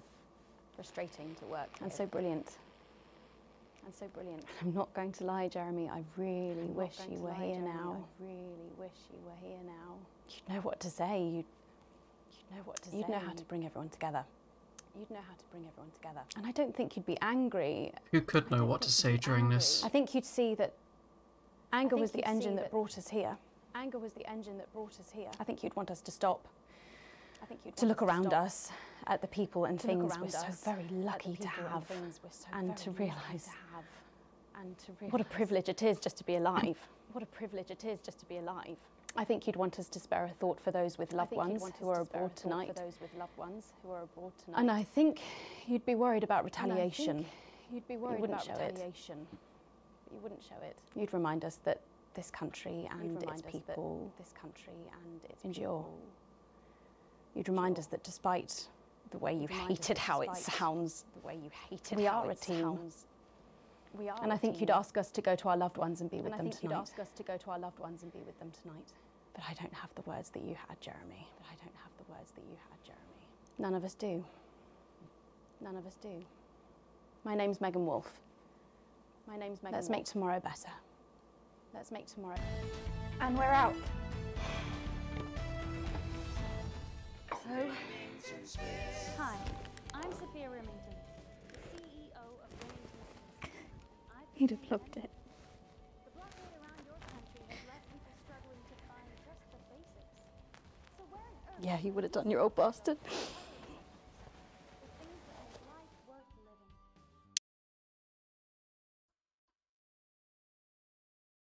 Time's undone. We stayed out of the sun. The wealth of all accrued to one, and fear and terror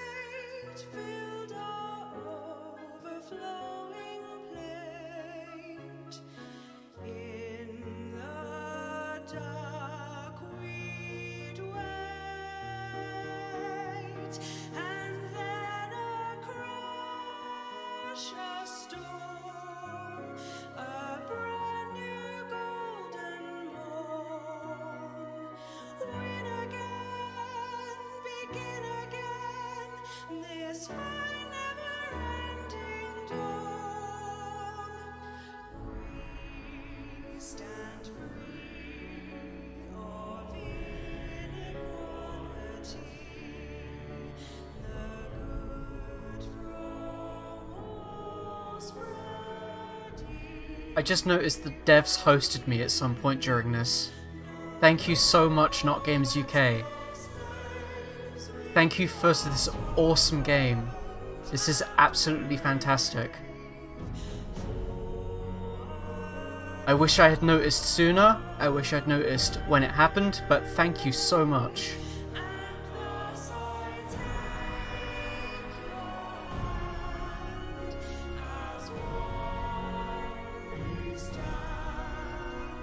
I am honestly having a bit of a hard time keeping myself composed right now. This last episode, these last 2 episodes, broadcasts have been unbelievable. James, the revolution starts tonight, Alex. And we need your help. We're so proud to be here today on this, the 500-day anniversary of the... It's time to choose. Alex, whose side are you on?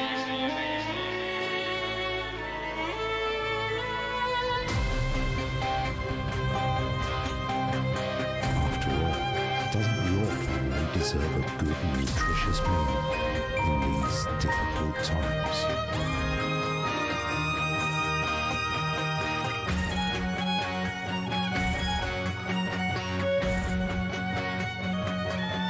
But before we go, one final thought.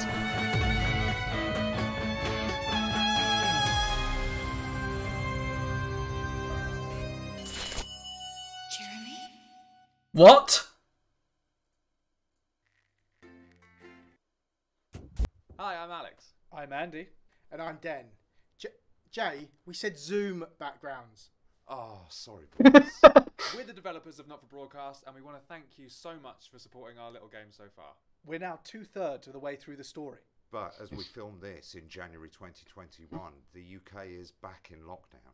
We don't know when we'll next be able to film with a full cast and crew. So once again, we have to ask you to please be patient with us. And if you want to talk to us in the meantime, come chat with us on Discord at discord.gg/notforbroadcast.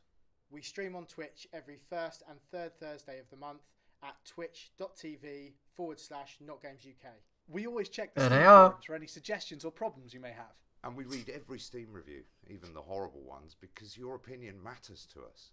So all that remains to say is thank you so much for playing our weird little game. And see you in episode 3.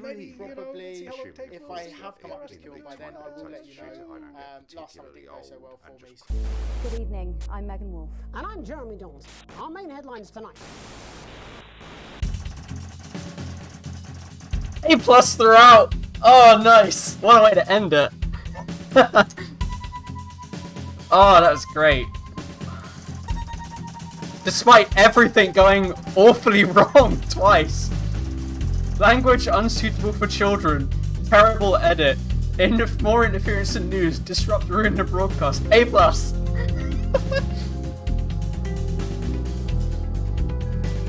It's really neat how their message is being edited the same way you edit. Oh. Whew. I have received a generous bonus. Currently broadcast poor. Can afford coffee. All the important stuff is set. Oh, nice.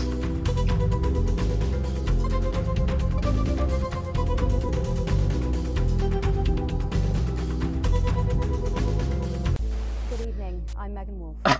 Coffee! Okay. Wow, we've been going for 3 hours. Wow. I timed this slot perfectly. Right, this has been Not for Broadcast. This is one hell of an excellent game. This is absolutely fantastic. And advance this down, that's the important thing.